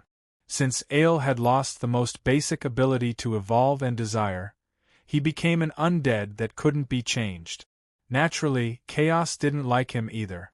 This was the same for the undead in this world. The Order faction viewed them as mortal enemies, but the Chaos faction also viewed them as somewhat useful cannon fodder. They were stuck between two factions, struggling to survive. In fact, they were even rejected by the dimensional laws of the world, which was quite difficult for them. However, this also meant that Ael was a third party that both sides could accept, and so, the important responsibility of guarding the river Styx was thrown onto Ael's shoulders. After all, no matter which faction controlled the river Styx, Ael's enemies wouldn't be able to feel at ease. This was different from the river Styx's counterpart, the Heaven's Pillar. The Heaven's Pillar wasn't even a passageway that actually existed. Rather than saying that one believed in a true God and obtained the God's permission to enter a divine kingdom, it was more accurate to say that it was a law for souls that had already been marked by a God to reach the recipient. Every believer of a God would have a special mark on their soul after obtaining the divine kingdom's permission. This was a basic law, and the closer a believer was to a God, the more obvious the mark would be. That believer would also receive more attention from the God. In fact, the believer might even become a god's representative in the mortal world and become Valkyrie after death. However, the river Styx was different. It was a passageway of chaos. How could something like law possibly exist? This river Styx passed through countless planes, but the vast majority of them were lower planes that belonged to the Chaos faction. Souls that weren't guided by the Order God would all fall into the river Styx, and when they were attracted by the order of a certain Chaos plane, they would climb up and become new life forms. Since they had come ashore in the lower planes, they would naturally become the residents of those lower planes, demons and devils. It could be said that the river Styx was the cradle of demons and devils. However, nobody knew just how many souls existed in the river Styx. After all, no matter when you looked at the river Styx, you would always see that it was filled with souls. However, not many existences actually knew that the river Styx also flowed through certain upper planes. It was just that at that time it would either be as beautiful as a dazzling galaxy or simply transform into a rainbow-colored rainbow bridge. Back when Ael brought Roland to the underground world, they even appeared in an underground riverbed in a cave. And if the Divine Kingdom didn't receive enough souls in recent years, there would be a huge gap between the total number of souls in the Chaos faction and the Order faction. The natural laws of the upper planes would be slightly changed, and souls would be attracted by the natural laws of heaven and the Divine Kingdom. New creatures from the heavens would also be born because of this. Of course, if the Divine Kingdom was overcrowded, the birth rate of demons and devils would also secretly increase. Since climbing out of the river Styx represented the reincarnation and rebirth of a blank soul, it was only natural that one could become an angel or a devil. Of course, this couldn't be told to mortals. Angels and demons being born in the same way would not only affect the believer's devoutness, just the second possibility of entering a divine kingdom apart from the Church's approval would make it difficult for the Church's atonement scrolls and donation scrolls to be sold. Actually, not only did the mortal Roland not know about this, most of the new gods in this generation didn't know that the river Styx actually had a second function. In the eyes of mortals, as long as the river Styx didn't exist, the demons and devils would have countless descendants. The chaos abyss would also have endless potential for war. And the river Styx's hidden function as a balance valve for the holy war would periodically harvest souls as wheat. It could be said that the river Styx was the most important part of the cycle of reincarnation, as well as the weakest part. After all, the river Styx flowed for far too long a distance. Even though Ale himself was incredibly dangerous, as long as a certain part of the river Styx was blocked, it would naturally cause problems for the entire river Styx. That was why Ale needed a guardian that both sides could accept. And so, Ale became a part of the river Styx and the cycle of reincarnation. As long as someone could possibly cause harm to the river Styx and the cycle of reincarnation, his true body would instantly descend. And now, Ale would be strengthened by the river Styx, order, and chaos, becoming the scariest existence in the world. The Order main gods that attempted to destroy the river Styx had already used their lives to prove this fact. This was also why Roland had to die once back in the day. Anyone who touched the river Styx would definitely fall into the river Styx. This was the most basic rule in the world, and it was a duty that Ale had to fulfill. There's a loophole in your plan. Yes, there's a huge loophole. If we don't fix it, this entire plan will be nothing but empty talk. That day at the river Styx, Roland seemed to agree on the existence of this loophole from their conversation. However, they both knew what was going on, but didn't investigate further. That's right, that loophole was Ale himself, the river Styx's guardian. If Ale wanted to create a new cycle of reincarnation, he would naturally have to destroy the previous cycle of reincarnation and allow his soul to enter a new cycle of reincarnation. Otherwise, everything would be nothing but empty talk. And it was obviously impossible to defeat the undefeatable river Styx's guardian, Ale. At the very least, Roland couldn't think of any way to defeat him. At the time, it was impossible for him to use main god combat strength. Not to mention, Ale was someone that even a main god wouldn't be able to face. Ale had the entire cycle of reincarnation as his support and replenishment. At the time, Roland came up with an absurd conclusion. If he wanted to stop the cycle of reincarnation, he would have to defeat Ale. If he wanted to defeat Ale, he would have to first stop the cycle of reincarnation. This was obviously an endless loop. If I can't defeat him, I'll try to talk things out. That was why Roland sought out Ale. In order to realize this absurd plan, he would need to obtain Ale's approval so that Ale would no longer carry out his duty as the river Styx's guardian. Making a true god give up or even destroy his own duty would be the equivalent of, is it time? That's right, it's time for the river Styx, which is as ancient as this world, to change direction. It's time for everything to start anew. Chapter 452. The black rose petals scattered with the wind, and what fell was the sparkling and translucent golden splendor. In just an instant, the incarnation of the holy light died, even though it was a powerful incarnation capable of fighting against a main god. Ale's snow-white robe and the boat on the river Styx simply stood there. This scene gave off an indescribable feeling of age, yet also made people feel sorrow and vicissitudes from the bottom of their hearts. The river Styx was still flowing quietly in front of me, just like countless eons ago. At that time, right after the mortal plane of Ike was formed, the creator goddess of Chaos Daughters vanished without a trace. And after the new mortal plane was formed, a ecosphere with the new plane as its core was naturally formed. If one had to make an analogy, one could use the solar system as an example. He was Earth, which had the most complete natural cycle and was the most suitable for life to live in. Meanwhile, the lower planes, elemental planes, and upper planes were planets such as the Moon and Mars. Of course, the core of this ecosphere was the hardest currency in all the planes, souls. Unlike star systems that didn't have boundaries, when many planes were connected to each other to a certain degree, the dimensional walls would evolve into dimensional crystal walls, which would block off spying and probing from the outside world. Only existences at the level of a dimensional ruler would be able to affect other planes in any way. However, this newly born mortal plane represented a tremendous amount of soul resources and newly created dimensional laws. The former was the hard currency for traveling across dimensions, while the latter was an important resource for strengthening the plane. A newly born mortal plane without dimensional walls or dimensional lords would be no different from a noob computer without a firewall. Countless dimensional invaders and marauders would swarm into this new mortal plane. This was a path that every new mortal plane had to take.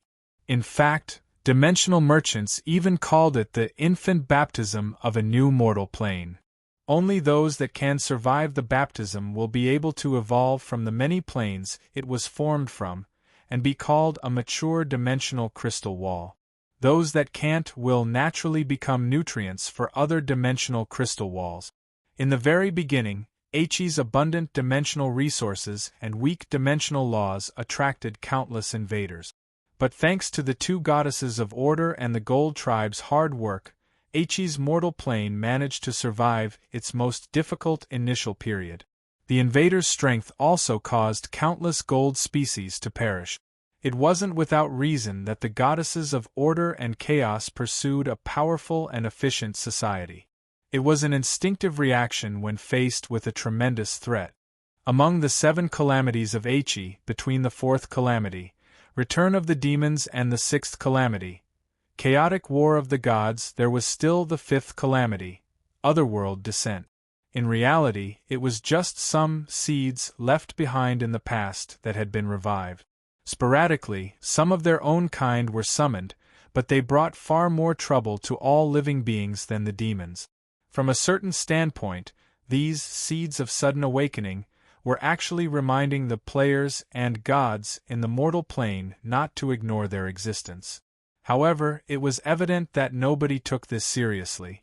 The 6th calamity returned to the main theme of the Holy War. As a result, in the 7th calamity, the final calamity, they viciously made their presence known once again. But this time, it was the final ending.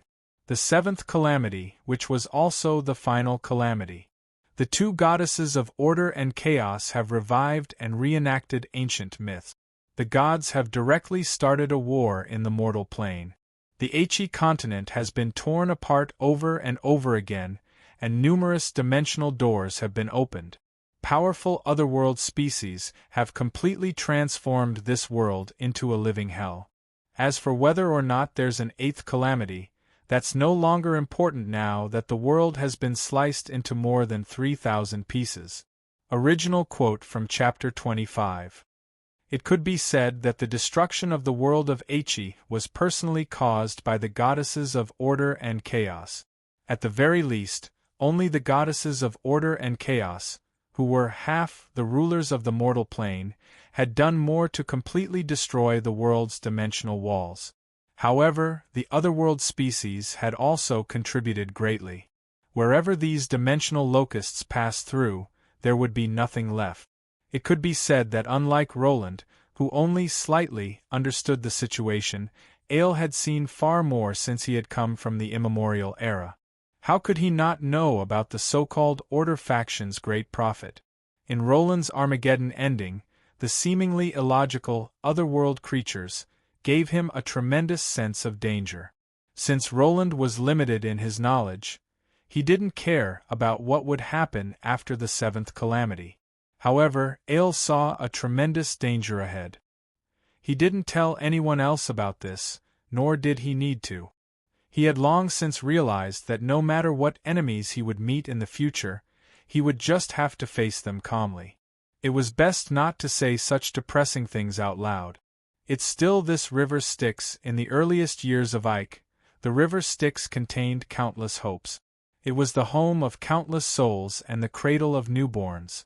Although the lives of the people in Ike were also quite difficult, the number of souls in the mortal plane had increased exponentially.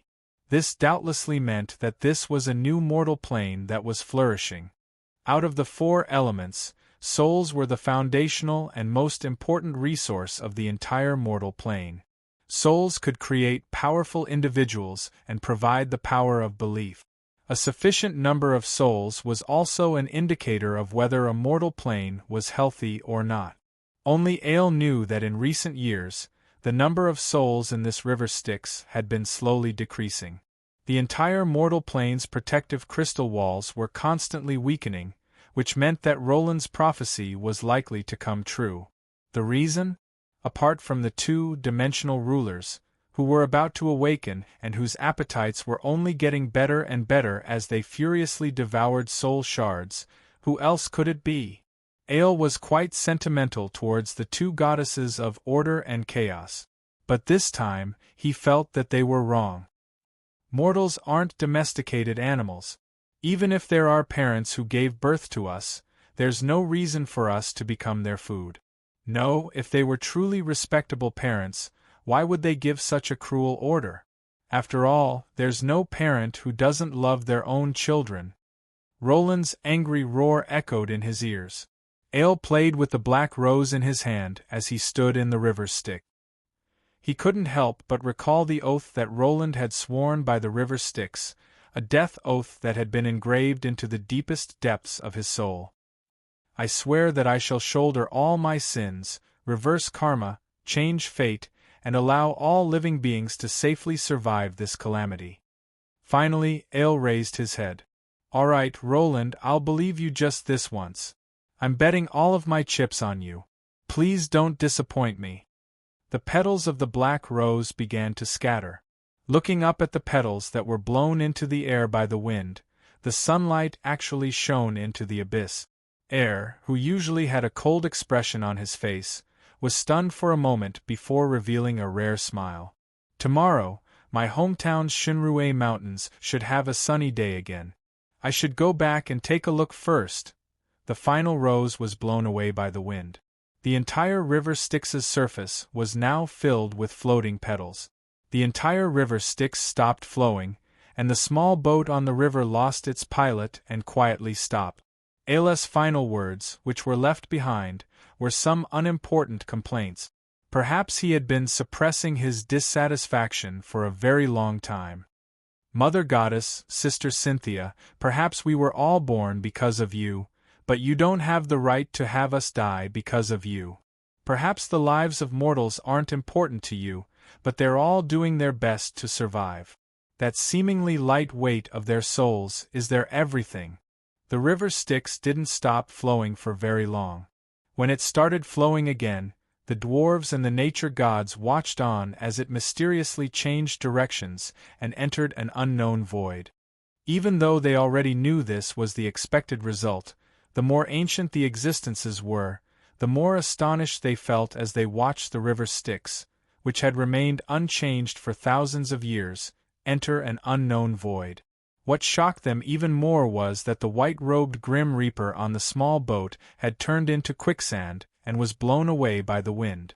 Then, the small boat that he left behind sailed into the pitch-black abyss. At this moment, all living beings stared in astonishment at the sky.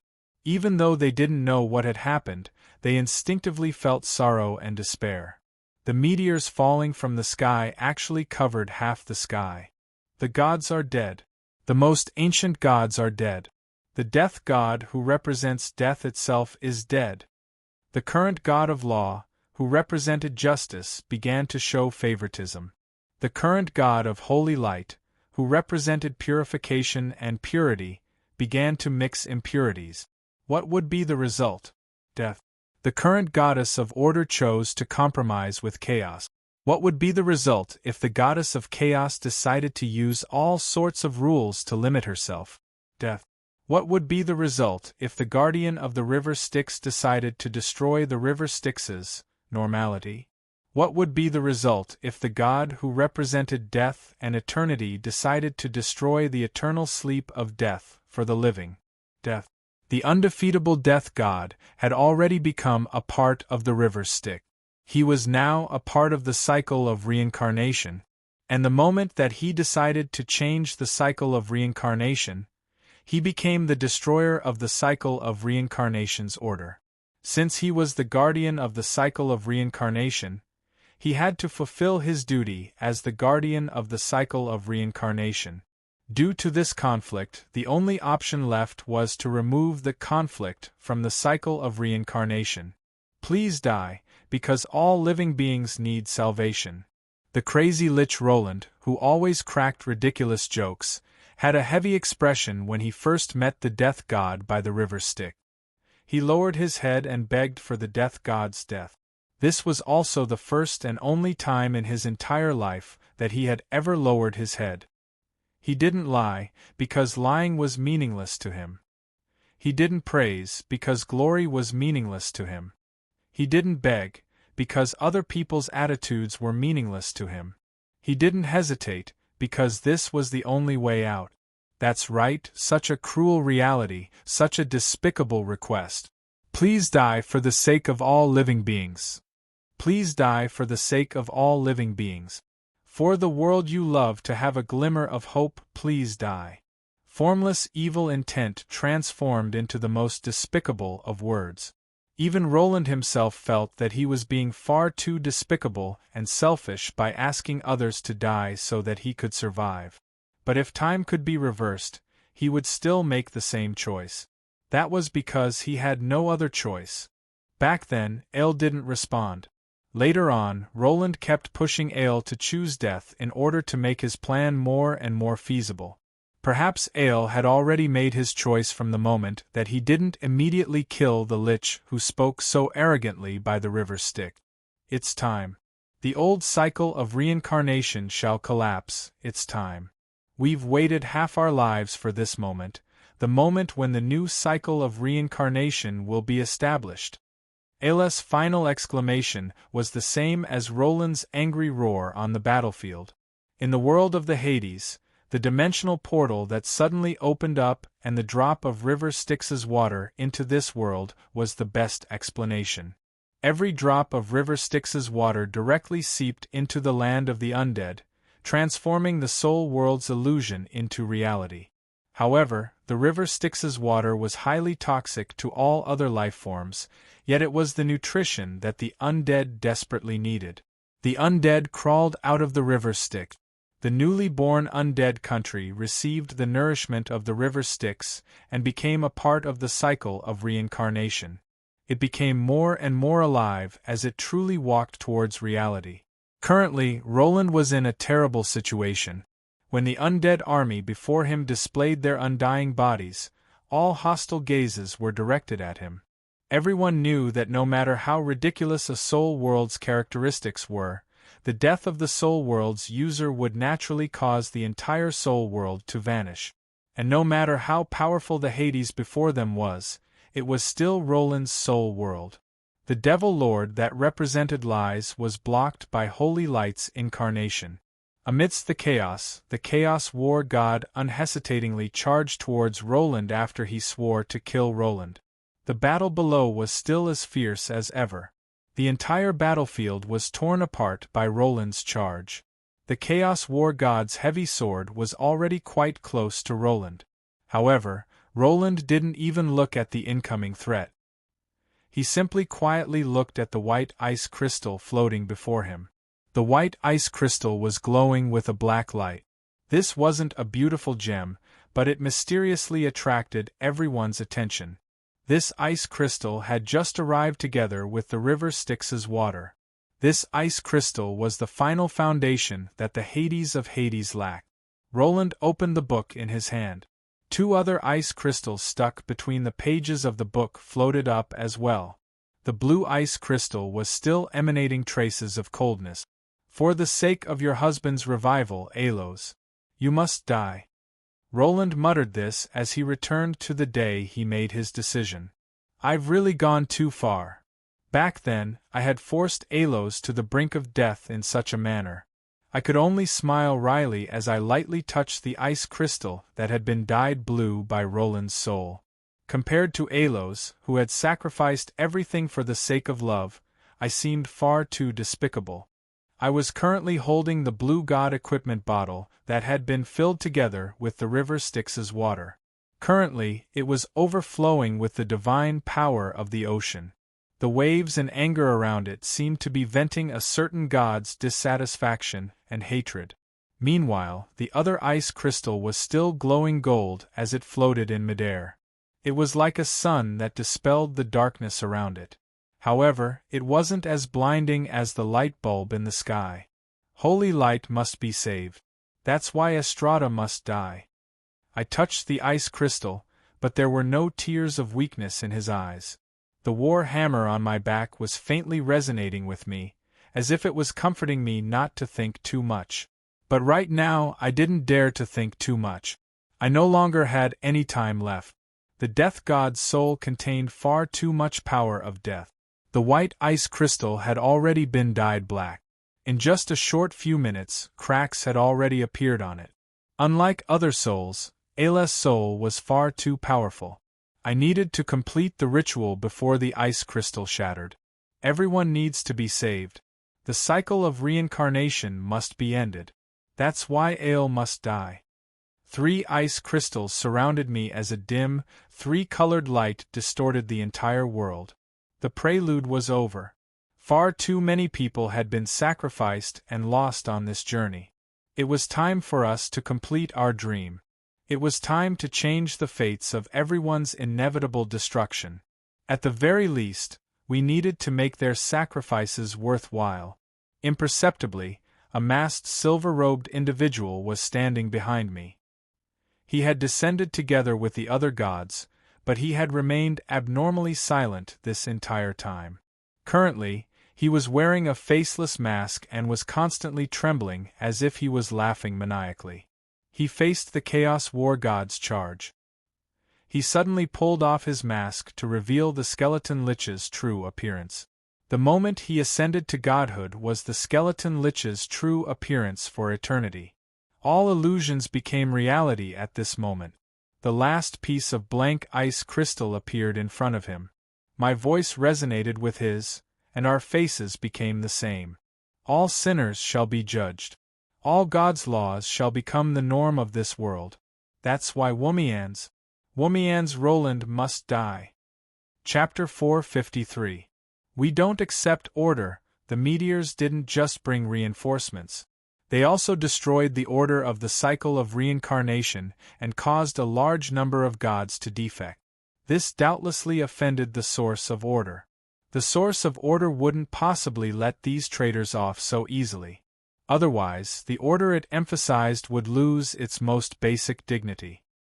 We deny chaos. The distorted void brought with it an envoy of despair. This was an avenger from the chaos abyss. The will of the chaos abyss's angry roar caused the entire bottomless chaos abyss to tremble. Countless demons were devoured by the chaos abyss in despair. The fact that the river Styx had changed its direction was a fatal blow to the chaos faction. The chaos abyss would suffer the most from this. Even if the river Styx didn't completely dry up in a short period of time, it was likely that the production rate of all demon planes would drastically decrease. Every top-level combat strength would be greatly reduced. Even if the Chaos faction lured high-quality souls from the mortal plane into the Chaos abyss, it would be far less effective than before. With the Chaos faction's usual style, it would be inconceivable that they would let the culprits go with such a deep hatred. Not long after the gods from the Hades arrived, new reinforcements entered the Hades.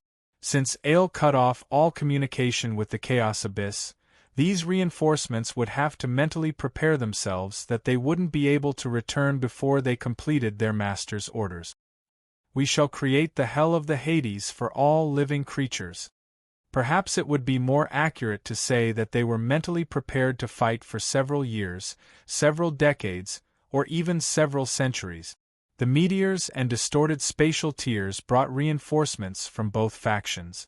There weren't many reinforcements. After all, for the Hades, small fries were meaningless. That was why, even though there weren't many reinforcements, every single one of them was a famous major character. The white-robed old man had a long white beard that reached the ground. His smiling eyes seemed quite friendly. Rather than calling him a mage, it would be more accurate to call him a neighbor's old man.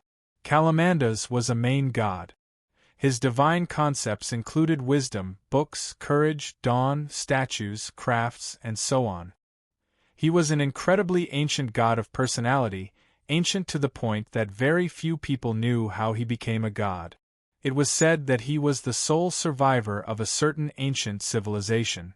If the source of order still had so-called emotions, it would probably be infuriated right now. I never expected that it would send a main god after me, not to mention that it was the god of wisdom, Calamandas. He was one of the few gods that mages would worship, although his faith wasn't necessarily that pious, and most of it was so that he wouldn't fall into the river Styx after his death. The fact that he was recognized by mages and mages meant that he was wise and open-minded. I hadn't expected that he would be the pursuer.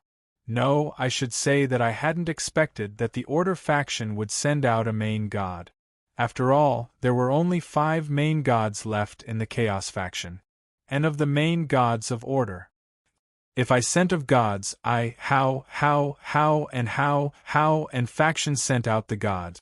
Gods, how, if they were to calculate the gains and losses according to normal and mechanical logic, the Order faction should be gritting their teeth and swallowing their pride.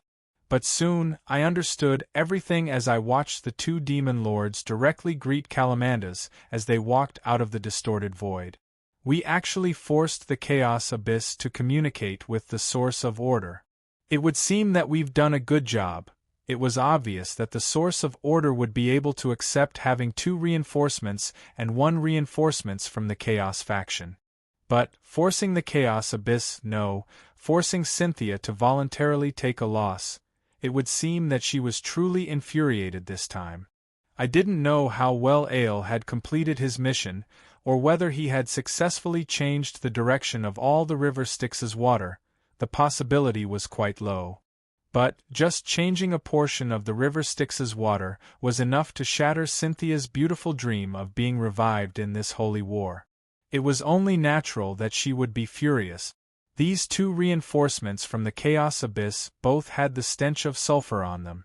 It was evident that they were residents of the lower planes. Just by comparing their information, I was able to determine their identities. Carr was a gigantic piece of rotting flesh. His disgusting green fur and smell reminded me of a fermented garbage dump. His surroundings had the strange smell of rotting food and corpses. Even though he was clearly a demon lord, it was impossible to see his face and limbs. In fact, it was impossible to even see his eyes. Carr, the turbid nightmare. He's a demon without a noble title. He's the closest demon lord to an undead creature. He was originally a product of a common bloody battle between demons. He was a combination of some half-dead demons and corpses, yet he survived. Nobody knows how he became a top-level demon, just like how nobody knows how to kill him. In fact, nobody even knows if he can speak or if he's truly alive. Of course, I had heard of this name before. This demon lord completely fit the definition of an evolved chaos demon. However, the will of the Chaos Abyss hated this demon lord to the point that he didn't even have a noble title. In fact, even his name came from the sound of his stomach churning. Unlike Carr, who made me feel uncomfortable just looking at him, the other demon lord was much more pleasing to the eye. Carr was only in the form of an ordinary demon. He had 2 wings, 2 horns, and a dark gray body that was quite fit. He had hands and feet, and he carried a great sword on his back. He appeared quite ordinary. I couldn't recall his name for a moment, but fortunately, I had little TIAs who was an expert in the lower planes. Sophocles the Deceiver. He's the most unfathomable demon lord. He loves to tempt mortal warriors and powerful individuals to fall into depravity. He's the best at arranging people's fates and tragedies.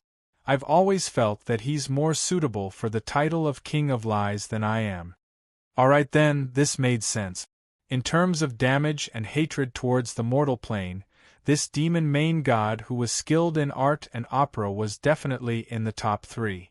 Sophocles' most famous deed was that he had once created his own evil cult in the mortal plane and successfully made his incarnation a true god. This demon lord actually succeeded in becoming a true god, and even allied with many true gods. This was a huge humiliation for the Order gods. Sophocles and his believers were still the public enemies of all the true gods' churches. However, considering that demons were unlikely to be able to strengthen themselves with faith, Sophocles could only be happy that he did such a thing. Spending so much effort to please me, should I say that it was to be expected of a chaos demon lord? I never expected that such a dangerous existence would have such an ordinary appearance.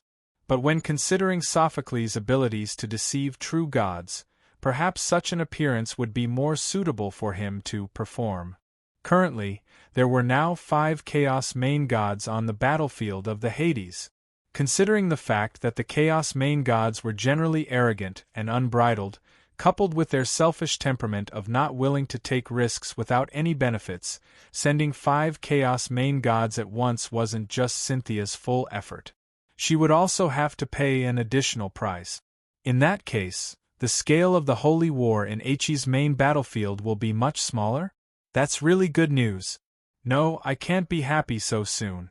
It's not yet time for the Chaos main gods to appear. For ordinary humans, those low-level demons are already the scariest nightmare. And right now, even though I was facing the inevitable backlash from the Order and Chaos main gods, even though I was facing 2 Order main gods and 5 Chaos main gods, I didn't panic or feel nervous at all.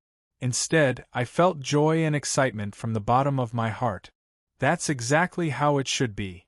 If we can't even make the Order and Chaos main gods feel enmity towards us, then what's the point of all our hard work and sacrifices? My enemy's strength only made me happy. This wasn't because I was insane. It was because we had gone through so much trouble to prepare for this war and made so many sacrifices. How could we possibly be afraid of our enemy's strength? It was the opposite. Our enemy's attention and enmity meant that we were on the correct path. Right now, the Chaos War God was right in front of me, but he was forcefully forced back by my silver chains. Together with the 4 Chaos Towers, the dimensional wall that represented the birth of a new world also rose up. That's right, 4 Chaos Towers. Around the silver tower that Womians and I were standing on, there were 3 other towers rising up. The 4 elements creation forbidden spell had already been fully activated. The white tower was the product of gathering ice. It was the Tower of Life in the Hell of Hades.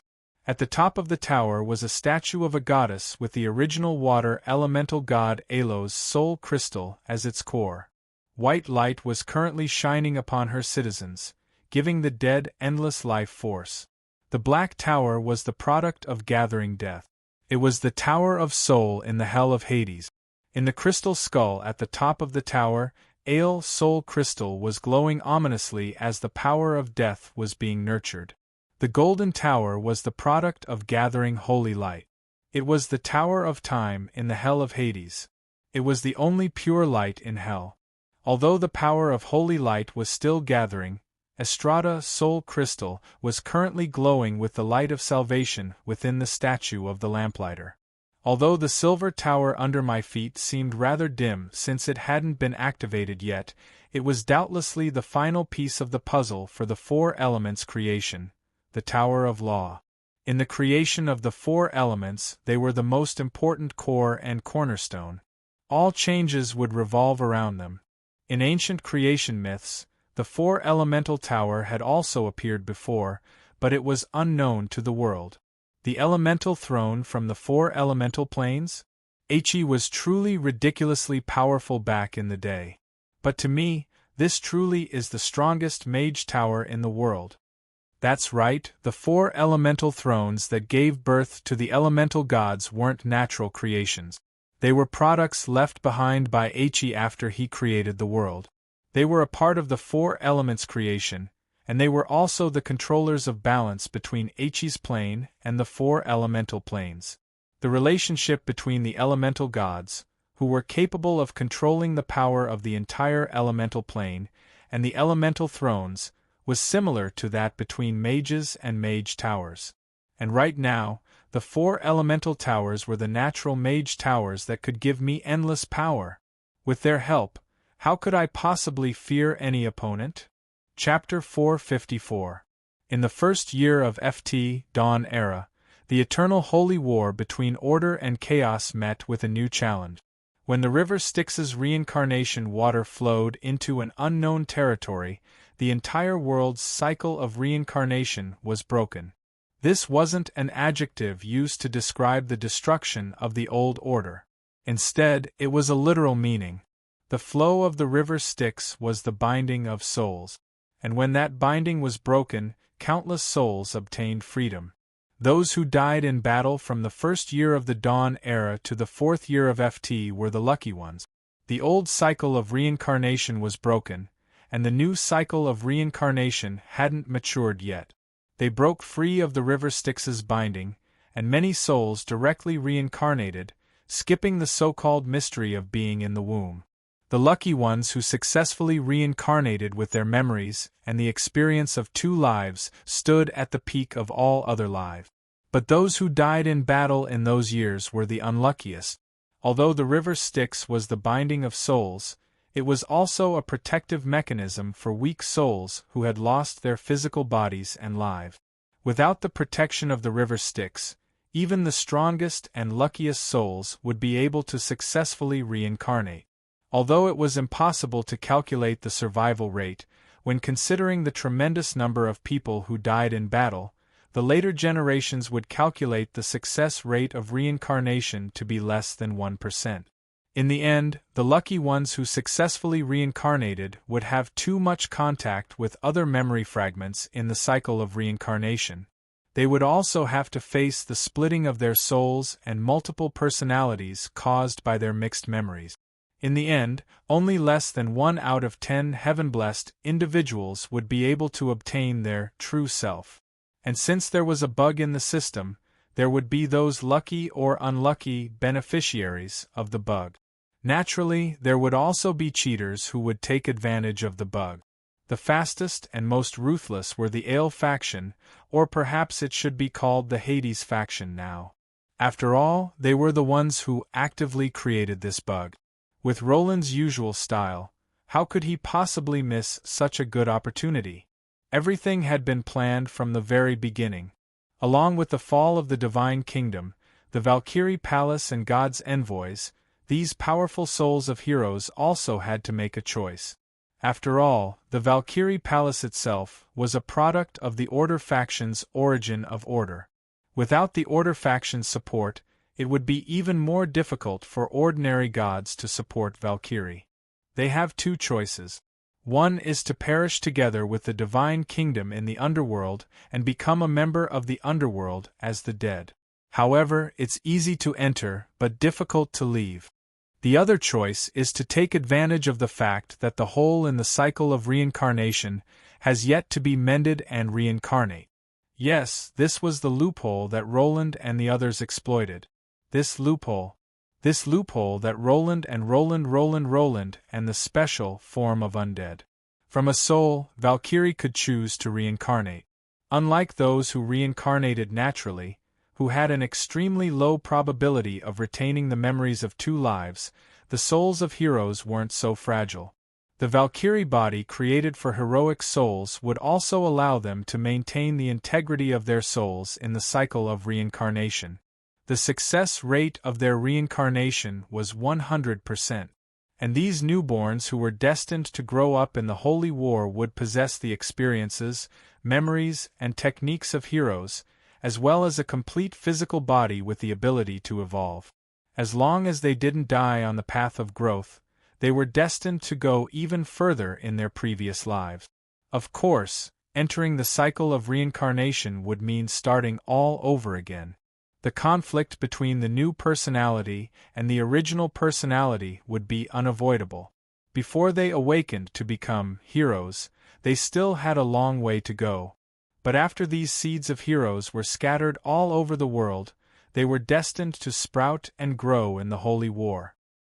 Perhaps this can make up for the lack of players of the lack of backup combat strength in the mortal plane.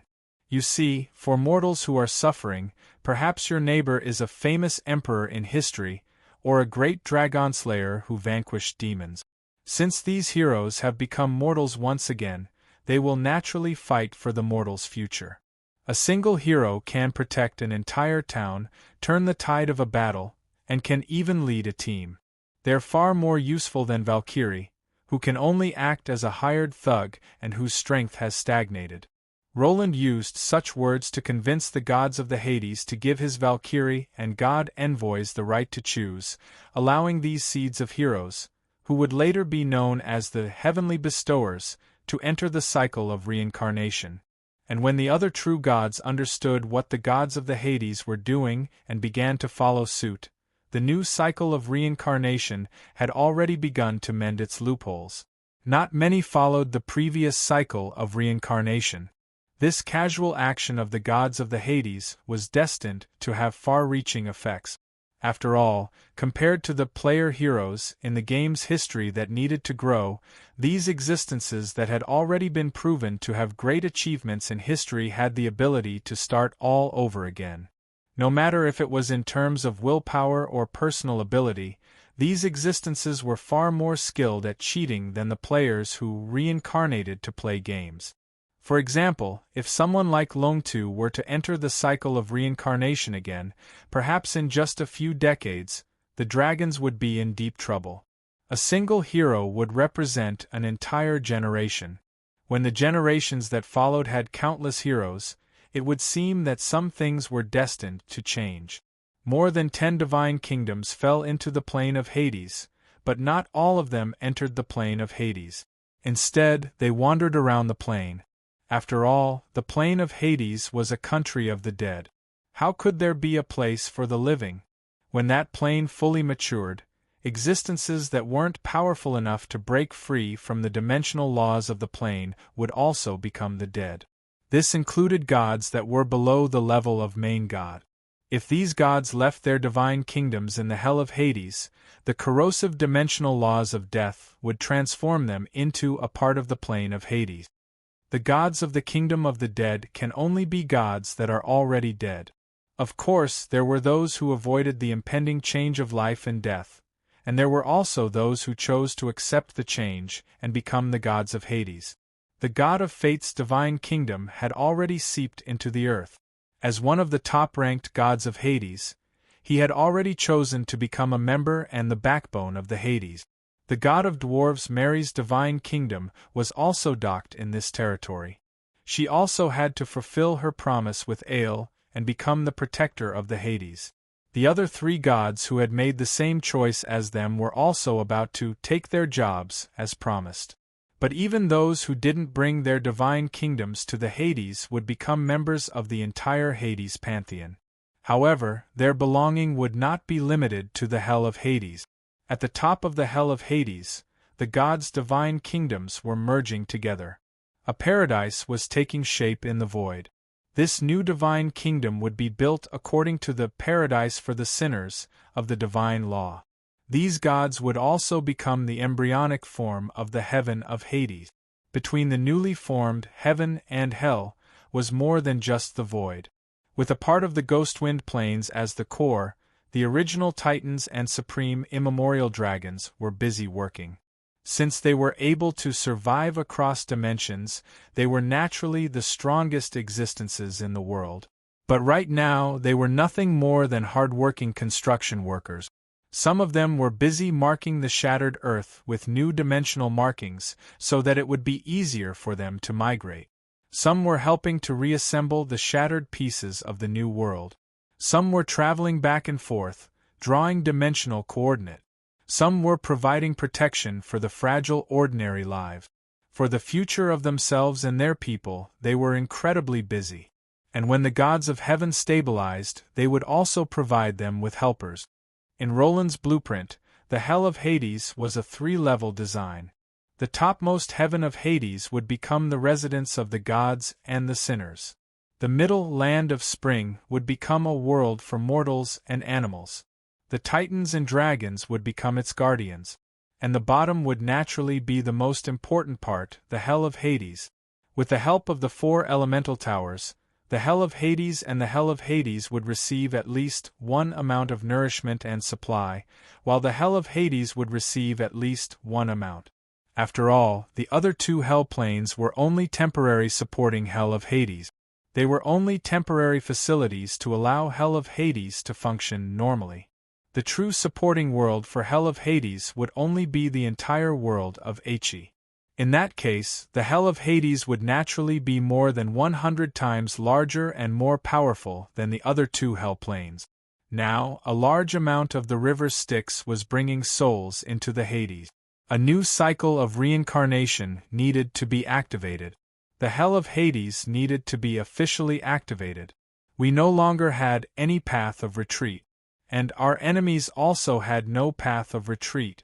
The Hell of Hades had already been torn apart. Leaving this hell would be equivalent to voluntarily jumping into the void.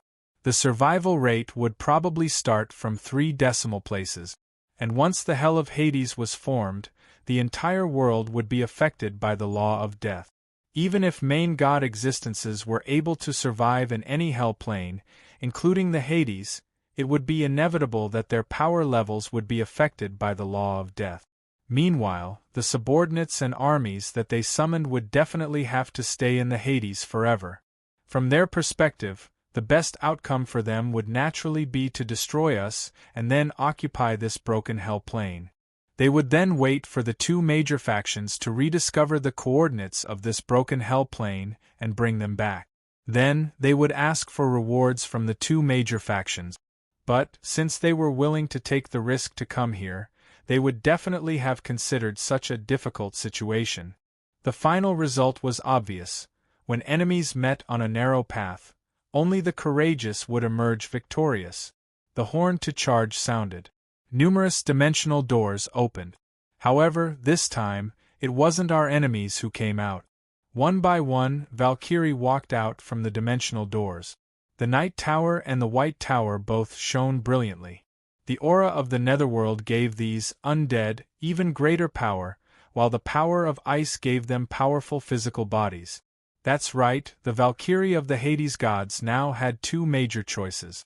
The first choice was to enter the cycle of reincarnation and start all over again. The second choice was to become a member of the Hades and fight for the mortal worlds heaven and hell. At this point, the Hades gods wouldn't hold back at all. If it wasn't for the fact that they needed to first stabilize the heaven plane, it was likely that their incarnations, which had placed most of their divine power, would have personally entered the fray as well, even if it was impossible to take back their divine power. It seems that this will be a difficult and drawn-out battle. Looking at the 3 lit-up hell towers, even though the Black Tower and White Tower had already played an important role in this battle, I still wasn't satisfied. In front of a main god, the Valkyrie gods would only need a single slash to kill them. Even if they could revive, would an infinitely revived ant be able to kill a Tyrannosaurus Rex? As for the Golden Tower represented by Holy Light, it was actually the same as time. It was the most critical coordinate system, representing the order in which all things existed.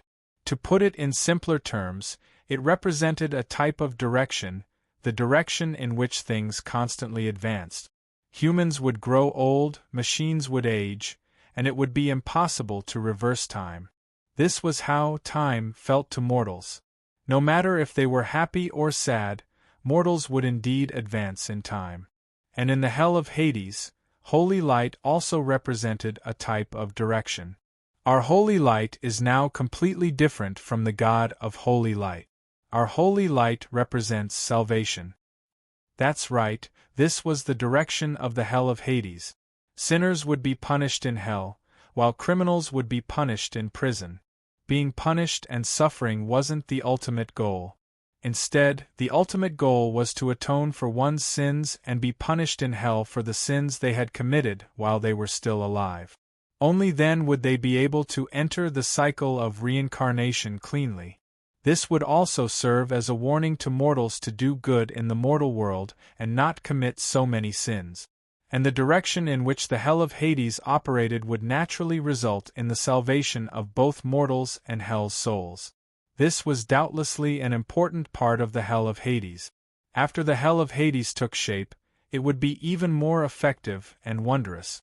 But now, no matter how bright you are, it won't be of any use. But on the battlefield right now, the light of salvation itself was basically useless against the main god-level existences. In fact, it wasn't even as effective as the holy light of purification from the large light bulb not far away. It would seem that I'll have to depend on the Tower of Law in the end. The silver holy tower was still silent as if it was accumulating power. Only I knew that if salvation was the direction and goal of the hell of Hades, then law would be the method to achieve this goal. It could be said that every corner of the future hell of Hades would become a land of law.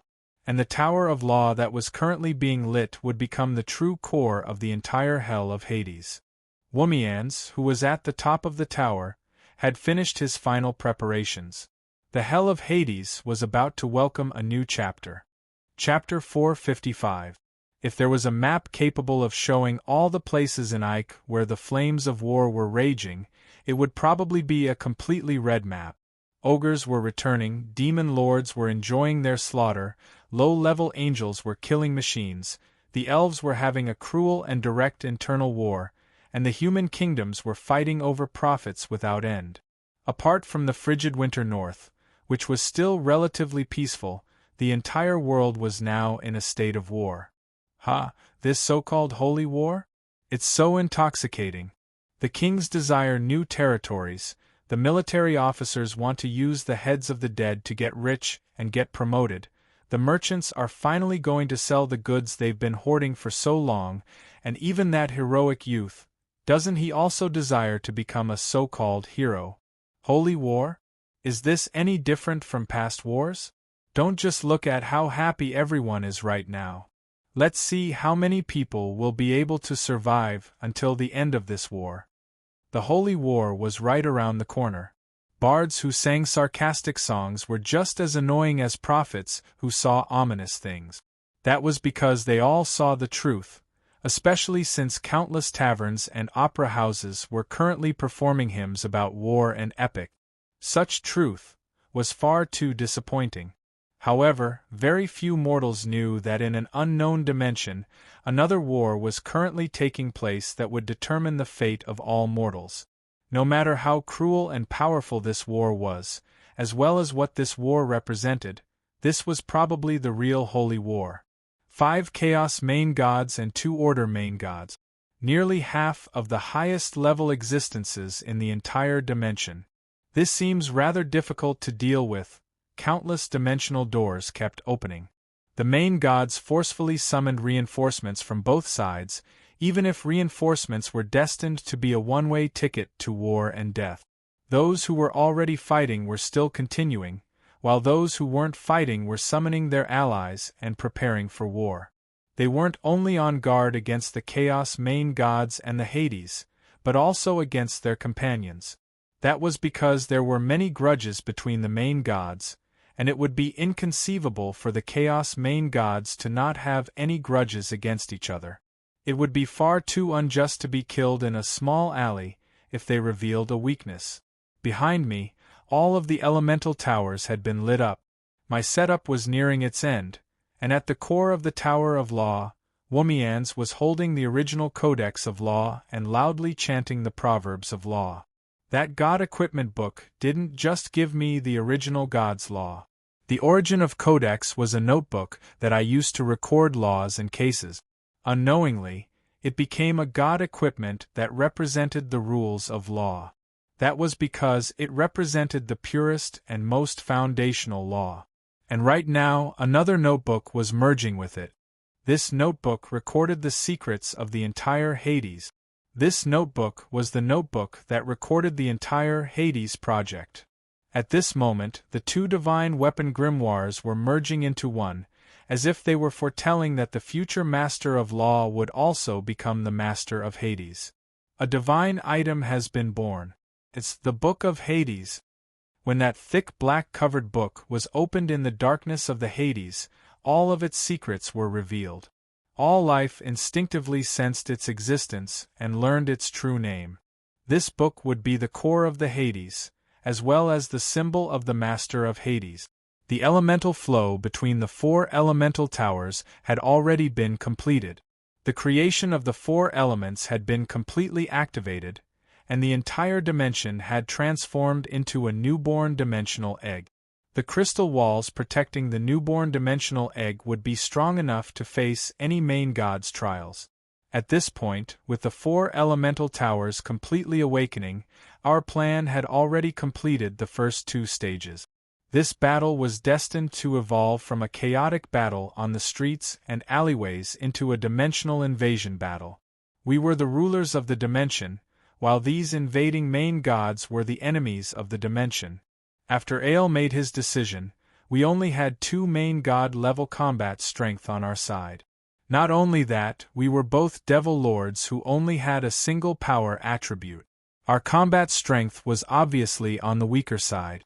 Changing this battle in the wilderness into a siege battle that would be advantageous to the defending side was part of our plan from the very start. According to the basic rules of dimensional war, it would be quite difficult to even kill the ruler of a dimension. One would have to gradually erode the dimensional laws, lower the dimensional defenses, kill the dimensional god, and finally corrupt and kill the dimensional ruler. This was the most basic rule of this game. How could the veteran players, like the demon lords, not know what to do?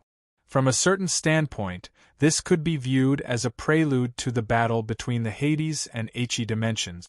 This could also be viewed as a prelude to the dimensional war that the world of He was about to face. At this moment, all the dimensional invaders were repelled. They needed to expend power in order to maintain their own existence. The weak little demons were instantly reduced to dust as an aura of death began to spread. Since this was destined to be a battle of attrition and endurance, the demon lords unhesitatingly summoned even more cannon fodder. It would be impossible for the demon lords to personally participate before they learned the dimensional potential and dimensional laws of this dimension. Clang. Alright then, I spoke too early. I inhaled a cold breath as I looked at the heavy sword and sparks that viciously collided with the dimensional walls right in front of me.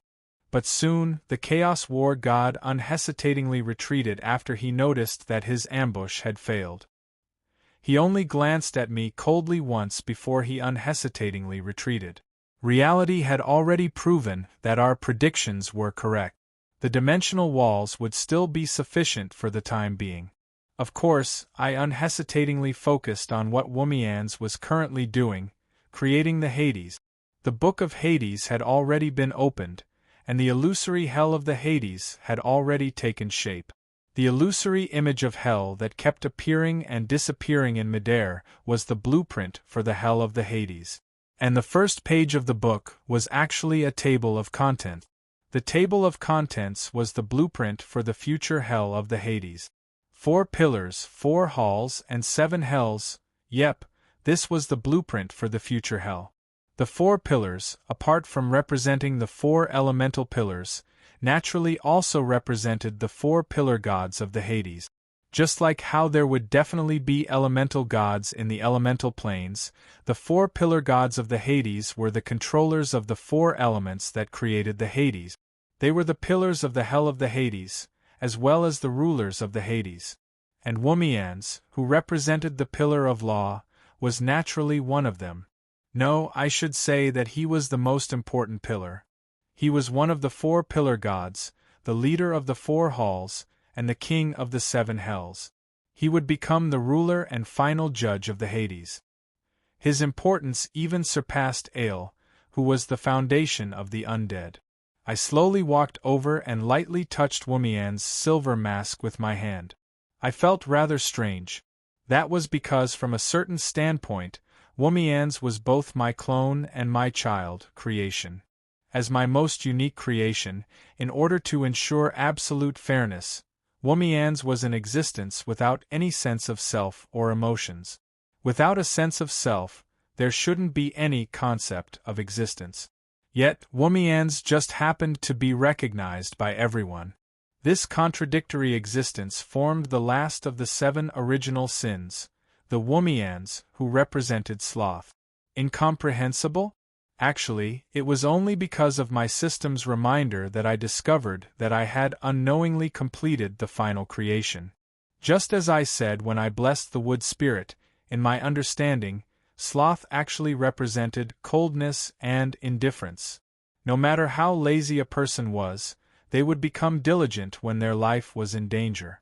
Many times, what seemed like laziness actually had nothing to do with them. In that case, what sloth truly represented was a type of selfishness and coldness. It was a type of desireless and heartless. Passionate people would always appear diligent and meddlesome. Cold people would always be locked up in their own world. They would use all sorts of excuses to isolate themselves from the world and do nothing about the outside world. And the best example of desireless and emotionless was naturally the absolutely just Wumian's. Because he had no desires, he wouldn't be biased toward others.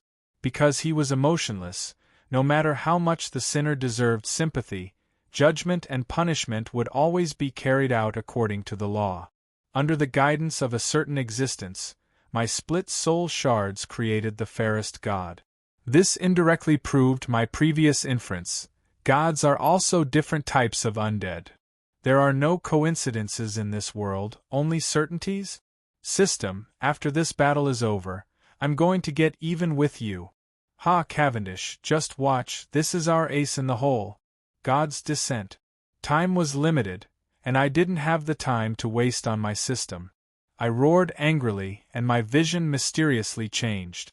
The Wumian's who was currently standing in front of the Book of Hades had become me. When we fused as one, the silver robe that I was wearing and the silver mask that Wumian's was wearing merged together once again. The weight of the gavel at my waist really made me miss it. That familiar posture of a judge made me recall the time when I was still in the underground world. However, the frightening power of law that overflowed with it had long surpassed the level of mortals. That's right, we had combined into one. This perfect reverse god's descent was my ace in the hole. Wumian's is a true god. If all of his godly powers were to descend upon me, no matter how high our soul compatibility is, the only outcome would be an explosion. This is determined by the limits of my mortal physical body as a vessel. The overly powerful Wumian's is unable to use God's descent on me, but I can use God's descent on Wumian's. Since a God's will could suppress a mortal's will to complete their descent, in theory, a mortal could also use God's descent on a God's body. However, under normal circumstances, a God's instinctive resistance would cause a mortal's soul to collapse.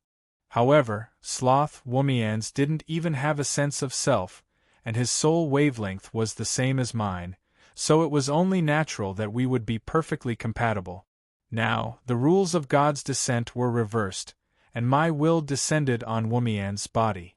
With the support of sufficient God's power, my soul world began to improve, and the concept in the Book of Hades began to become reality. Just me alone wouldn't be enough to manage the creation of the Hades plane and the ascension to godhood. That was because I didn't have enough power. Just Wumian's alone wouldn't be enough, as he didn't have a sense of self. Only Wumian's Roland, who had combined his physical body and soul together, would have the power to create the hell of Hades and godhood. This was also the foundational reason why Wumian's needed to become a powerful god. It was impossible to conceal the scene before me. My soul world's user's power had greatly increased, which naturally caused the entire world to become different. This world that suddenly became alive doubtlessly caused my enemies to panic and become restless. I smiled at the Book of Hell, which was becoming ever stronger, and the panicking Hell Lords. This is only the beginning, and you're already so astonished? The highest level main god in the He plane?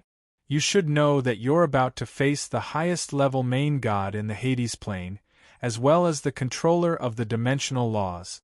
This is war, a war between two planes,